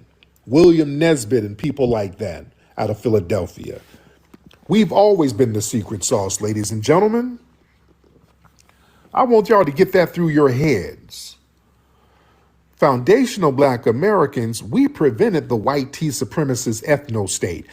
Like I said, if it were up to the dominant society, they would have established themselves as an unsustainable white tea supremacist ethno-state a long time ago. And that model is inherently self-destructive because it relies on a constant subjugation rather than innovation and a true democratic stability. Damn! So we, foundational black Americans, we literally forced the country to actually live up to the Constitution.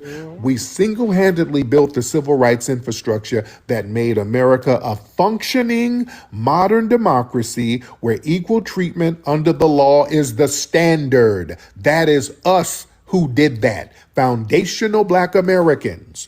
Do you understand? I'm going to talk slow so y'all can get the lesson here.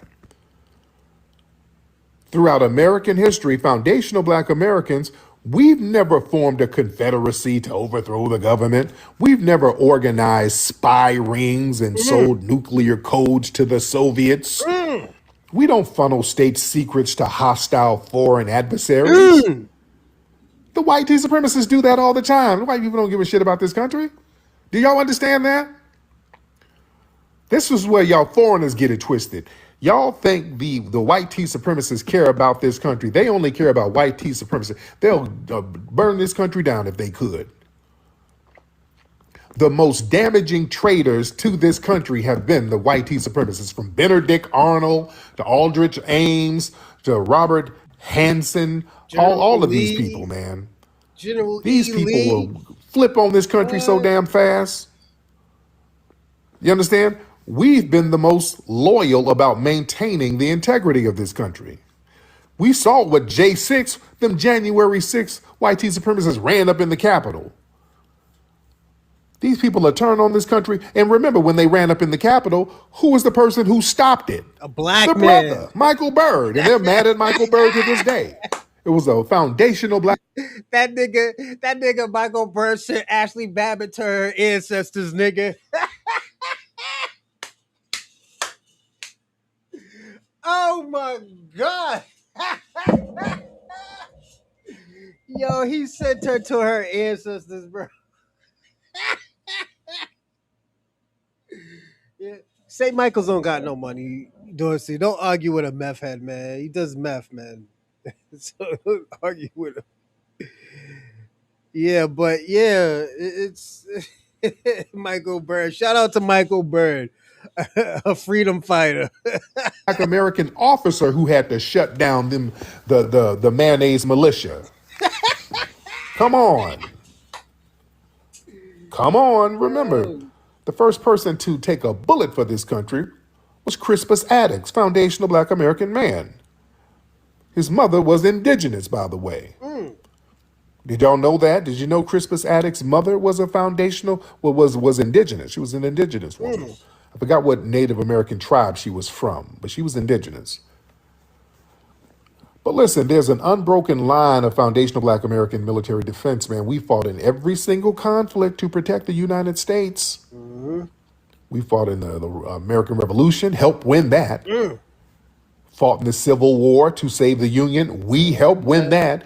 According to Lincoln, the Union would not have won the Civil War if it were not for the freedmen. This is Lincoln's words, ladies and gentlemen. This is not Tariq Nasheed talking. Lincoln said it was the freedmen who helped us win this thing. He said that. You understand? We fought in the world wars while we were getting lynched at home. We shed blood to secure the perimeter of this nation while the dominant society was plotting to deny us the GI Bill and other basic tangibles upon our return. No. We were the ones standing on democracy and justice in this country. Remember, the dominant society, they sat here and coddled the damn Confederacy. They just opened up this country to all types of stuff. Look how they handled the Confederacy. Remember, these are a bunch of white tea supremacists who tried to overthrow the country and had a bloody conflict. They allowed them to take up arms against the United States, unalive hundreds of thousands of American soldiers, and then turned around and elevated those people into the highest. Yeah, when Floyd fought Conor McGregor, and I went up there to that fight up there in Vegas, never forget, and there's pictures of me. I'm the only one walking around with an American flag.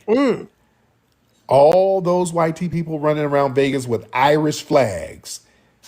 Nobody was rocking an American flag. They turned Irish overnight. Everybody in Vegas, all the white tea people up in Vegas running around with Irish flags.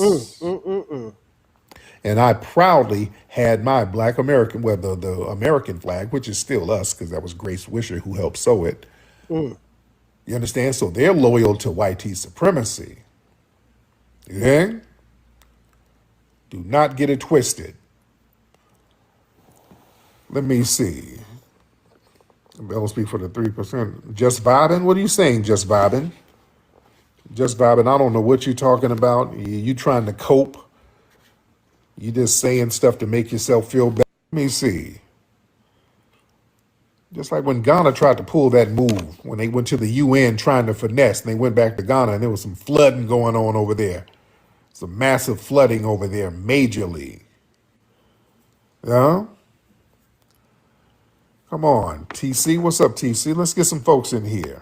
All right, only talk to me. If I can be or not. I didn't even realize I was on here. Wow. Oh my goodness. How you doing, Kat? That's why you notice what I asked her? Were they on plantations? Oh, okay, I have to go. See? Oh Let's ask the no! right questions. Like us. Where? You understand? All right, we skimmed through that. We got two Man. more videos, everyone. This one's 20 minutes. This one is 40. How we gonna do this? All right, we're gonna do this one right here.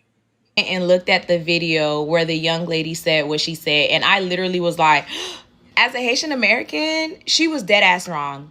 Point blank, period. And it's a Fendi fact that not all Haitians feel that way. And to my Black American brothers and sisters, I'm sorry. She was wrong. With that being said, that also brings another point to me. I feel that there are some Black immigrants who really don't give Black Americans the respect that they deserve. And it seems to be lost on them that a lot of the things that we all are able to enjoy is because they fought for these things. We are reaping the benefit where it's deserved. And she deserves all of that energy. With that also being said, this whole division thing, it really breaks my heart, because at the end of the day, when they see us, they see Black, period. Not, oh, you're Black, but you're Jamaican. Oh, you're Black, but you're Haitian. Oh, you're Black, but you're Nigerian. They see Black, period. For that Haitian girl that went on the podcast and called Black Americans dirty, we don't side with that. I'm a Haitian and I don't agree, and that was her opinion. It's not the majority, it's a minority, because I love my African American people. So whatever her opinion is not the same with me. I want you to remember that not everyone feels that way. So yeah, that's her opinion, not ours. Oh my God. To say I'm Haitian, what are you? Dirty Black American? Girl, you were already offended the moment you said you were Haitian. I don't know what has happened to you when you were younger. The moment someone asks you where you from, and then you knowing that the words Haitian is going to come out of your mouth, and maybe things were said to you right after that you immediately got defensive, like I don't know, trauma, I don't know, but that was a crazy statement. And it's just, I'm trying to think, should I apologize for that behavior? Because at the end of so much for tuning in. I'm a presenter, Fikazo. Folks, I appreciate your support, man. Your comments, your likes, your super chats, man. I appreciate every. Yo, these Africans out here making money. He's out here making money. He's like, yo, let me get some of that FBA money over here. Go ahead. Thank you so much. And if you have not yet subscribed, please do so. Now, you know the trending story of Haitian lady who invited on a Oh podcast no, this and is old. then We already seen she that. calls. We already seen that one. We're gonna go into the very last one. Haitians who are here on temporary protected status will begin very soon. I'm not going back to Haiti. So, you feel me? Yo, Biden forever. Deportation. I'm not going back to Haiti. Haitians who are here on temporary protected status will begin very soon. I'm not going back to Haiti. Yo, that's Black Snow Bunny King right there. Haitians who are here on temporary protected status will begin very soon. I'm not going back to Haiti. So, you feel me? Yo, Biden forever. Yeah, that's Black Snow Bunny King right there. I'm not going back to Haiti. Oh my God, bro! Thank Obama for everything that he did for me, bro. We have our own country. We have a country. Here we To go. go back to. Here we go. What are you going back to? Because Trump pretend like he likes you guys. Some white people think you pretend like they like you guys.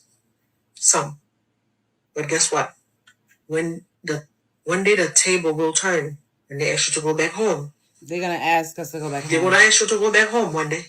We are actual citizens. This is our country. This is our land. Man, I am an American citizen. I'm not Haitian. I'm not on TPS. Just because we have the same skin color, I'm a little bit browner than most of them, but still, that doesn't make us the same race. I am not black and brown. I'm not a person of color, and I'm not African American. I am a foundational Black American who was born in the United States. I'm not Somalis. I'm not Haitian. I'm not Jamaican. I was born and raised in the United States. My parents are foundational Black Americans. These white liberals all over the internet saying, what are you talking about? Y'all black and brown. I'm not black and brown. I'm a Black American. When I fought for this country, I didn't fight for Africa. So I'm not an African American. I am a Black American. A proud American. Just because I look like some of the Haitians, it doesn't mean a thing, man. Temporary mean temporary. And that's all to it. Haitians, I really understand how frustrating this situation can be. Being deported to the country that is that unstable, and you were already used to the good life in America. That is so frustrating. But again, the status was temporary, so you shouldn't act shocked. It was temporary. yo, look at my African brother right here. That's my African cousin right here, man. His ashy ass lips and the sunglasses on. Yeah, he telling the truth. He said, "Yo, that shit was temporary." So don't act entitled to America, because America is not your country. It was just a country that welcomed you to give you safety. It is not your country. Again, don't compare yourselves to Black Americans. Because when you say that you've got your own country and then you start to shame Black Americans, telling them that they've got no country, it really shows me that you don't even know who Black Americans are and their history. Black Americans cannot be taken anywhere else. They are on their land. That is their land. America is their land. So where else do you think that they can be taken? I want us to hear from these Black Americans reacting to this situation of these Haitians. I will come back at the end and give you full insights. This video is for educational purpose.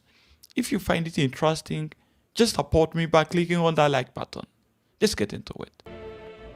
And since they can no longer do rituals and spells on us with their magic, it's time to go home. It was temporary. You had temporary protective status. Temporary, as in not permanent, meaning for a period of time. What are we, guys, I don't get what we're all up in arms about. You guys were never citizens. You had time to get your citizenship. You had time to get your paperwork. You had time to get everything in order. And you didn't believe what the government told you. And that's on you.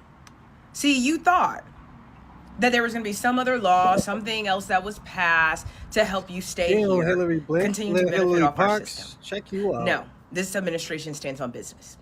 So, with that being said, stop ostracizing Black Americans because I don't know if Mama got a nose job or not, but she looks decent. Yeah, she looks decent. word in Black Americans, we are actual citizens. This is our country. This is our land. And now you expect for us to stand up for you guys when the government was very clear that you had temporary status. 15 plus years. Oh, but I had kids and now what am I going to do? Bring the You had motherfuckers 15 back. years.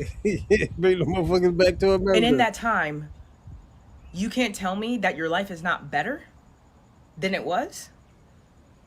No, but remember also, you guys are so quick to make sure you differentiate yourself between I'm Haitian and I'm not Black American. No, I'm Haitian. I'm not Black. I'm Haitian. Well, good. Go back home and live in Haiti. And again, I just want to be clear. I have nothing against the Haitian people. Nothing like that. She just don't give a But fuck. my problem is when you come to Black Americans and say that we need to fight hard for you, you guys are just leaving us out here and these white people are doing this to us and all that. No. Don't put us in that. We have nothing to do with that. We have nothing to do with you not reading your documentation and doing what you need to do to be a member of this society. That's on you. So maybe next time, read your paperwork. What a concept. Under your temporary protective status, you had anchor babies. Not only did you do that, but in the 15 or 20 years that you've been here, you seen that. But I don't believe it. Literally been burning down our world. How are you fighting to stay in someone else's country on a temporary protective? Go to hell. It's just hilarious that y'all are trying to make it seem like Black Americans are beefing with Haitian people. No one is beefing with no fucking Haitian people. You know what I'm saying? There's literally compilations of y'all dogging Black Americans. There's literally videos of y'all being in the same room with Black Americans, still dogging Black Americans, and Black Americans not saying anything crazy back to you, but just trying to defend their culture. There's y'all will see videos of multiple people dogging Black Americans and hop in these comment sections and full on agree with these people. You know what I'm saying? So and then when Black American people say, okay, well, I guess it's just us Black Americans and no one else. Y'all want to be like, what happened to unity? That unity been broken when y'all come on the internet and make it seem like being closer to the white man is way more better than being closer to Black American people. It's just so insane. Like, I really don't understand this internet shit, because it's like I seen a video of a Haitian dude coming up here and explaining how like Black Americans are so hypocritical. When government mistreat y'all see it, but then when it happens to anyone else, y'all become blind and shit like that. When shit happens to us, y'all say, well, maybe if your community wasn't like this. You know what I'm saying? Even though like they don't see, like they see you as a part of community when y'all out here. You know what I'm saying? They don't see you as no Haitian from Haiti or no African from Africa. No, they see you as a Black. I found out that they got basically derogatory like slurs and shit for Black Americans, only that they know. You feel me? It's like every group of people got some sort of slur for Black folks. My man's catching on. And then like y'all got these secret slurs and shit. This is why I be telling Shabaka, man, like, yo, step the fuck aside. Let these young kids, handle this shit. Let these young men handle this shit. We don't need these old niggas not doing anything, falling asleep on the battleground. Hell no. Fuck that. This is a little off subject, but y'all got these secret slurs and shit for y'all, and then y'all want to be like, oh, but what happened to unity? Any other group of people always like that shit really be blowing my mind. Y'all don't just come on the internet.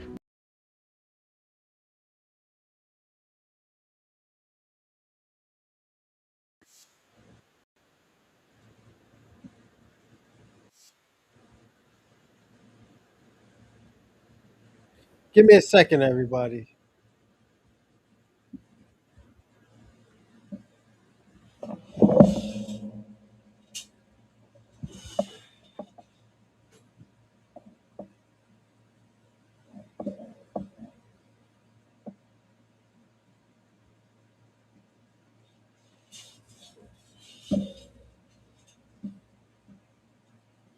Taught them not to date Black. I'm from where y'all come from, and y'all bring this shit out here with that racist shit, thinking y'all white or something like. I see a lot of hatred toward the Haitians from Black Americans, and I'm quite surprised. I'm actually very surprised because We are all the same.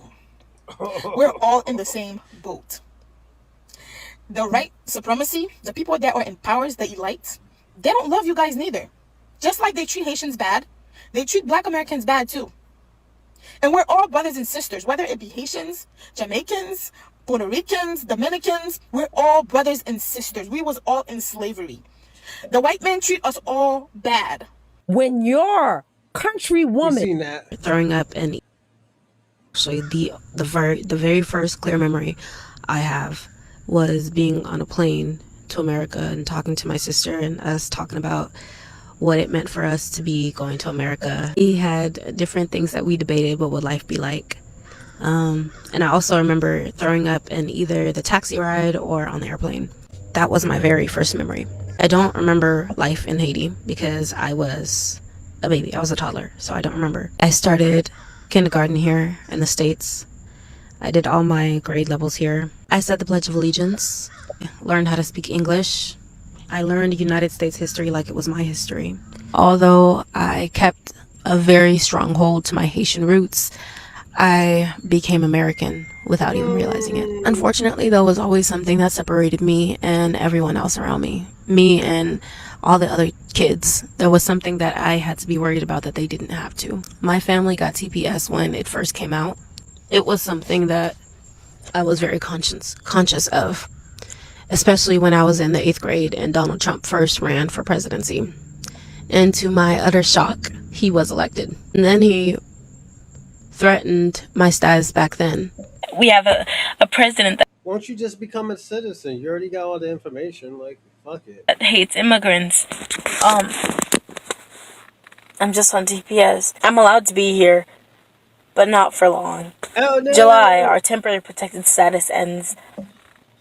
And I don't know what I'm gonna do. Go back I was home. so afraid. And I think I've always been afraid. Even though I had lawful status, I've always been afraid. For myself, for my family. I think, how am I gonna get through today without breaking apart? Falling apart during one of my classes, you know? My parents have paid taxes since we came here. So, for about, almost 20 years now, my parents have been paying taxes. I've been paying taxes for 5 years now. And even still, there are some benefits that I don't qualify for because of my immigration status. There was no need to apply for FAFSA because I wasn't going to get it. But still, despite these very stark differences, I live life like an American. I've taken care of Americans at my job at the hospital as a patient care technician. I've befriended Americans. And I guess you knew. If only you knew how difficult it was. And be glad that you don't. Just become a fucking citizen or get marry somebody. Like, I don't get these people, man. Thing is, YT people aren't really going to help you. You may have some liberals, but not really, because liberals basically use us to do their dirty work. So like liberals have an idea that what they want to do, and then they turn and they try to get us as ethnic Americans, indigenous Americans, foundational, to do their dirty work and to fight for it and to get it passed. And you guys don't know America well enough, so you didn't understand that part. You thought you were better. You thought you knew things. You thought, they gassed you up, made you feel I'm a gonna be certain. personally honest. Let me go on to this. These niggas thought they actually that's the end of it. Um, let me close this down. Let me land. But a lot of these people thought they were special. Yeah, a lot of them thought they were fucking special, and they found out niggas ain't special out here. Niggas ain't special out here. When a girl, suck your dick with their hands like that and stuff like that, and all that shit with the face, nigga, you ain't special. She probably did that to somebody else, my nigga. I'm just being honest with you. No matter if your girl, your cousin, no, not your cousin, your girl, your cousin's girl, your friend, some slore, who let you fuck, you're not special, my nigga. Because she probably did it to somebody else, and she probably treats the other nigga better. I'm just gonna be personally honest. That's how some of these girls out here are like. They'll treat the other nigga better. So it comes with the territory. Actually, let me put that shit over here. I like that shit over here, so I can put my feet up and everything. Yeah. So yeah, ain't no y'all niggas ain't special out here, man. And these Haitian people had to figure out y'all niggas ain't special out here. Yeah, niggas gassed them up. Niggas, these white folks was out here telling y'all niggas that y'all better than the black folks. You know, you work harder. Y'all niggas ain't special out here. This is why we did this show. I did this show for y'all. You know why? Because y'all niggas is special in the Bronze Reaper podcast. I knew my phone was gonna drop. Fuck. I knew y'all special on this show. Y'all motherfuckers is special on this show. You know, and I'm gonna land right there. Y'all Haitians, y'all Haitians and y'all Syrian community gotta get y'all shit together. Once y'all get y'all shit together, y'all should be straight. You know, let me get my shout outs though. Shout out to Dorsey, Ray Ray, Shabaka, Black Snow Bunny King. Be active. Like, nice to see you be active. Uh Bronze, Breeze Omega. Shout out to you, Breeze. Lala Brown, Miss Lala Brown. How's everything? Oh gamer, what's up, old gamer? Salute to you, man. Thank you for your service. You too, Dorsey. Thank you for your service. Shout out to FBA Convo, Ali Howard, Oscar Maleka, my friend. Miss Ramirez, and our buddy St. Michael's, and the guy from the notorious Bronze Reaper guy from Kick, Robin. Shout out to you, Robin. I want to thank y'all for coming on my show. We had a great show, and I appreciate y'all. You know, contributing all the knowledge that y'all had, all the conversations. I thank y'all, and I will be getting that August 5th show together. I will be making a flyer for that show. So that's best believe it will be a flyer or a post. I'll start tomorrow or Sunday. Y'all take care and have a nice day. And bye.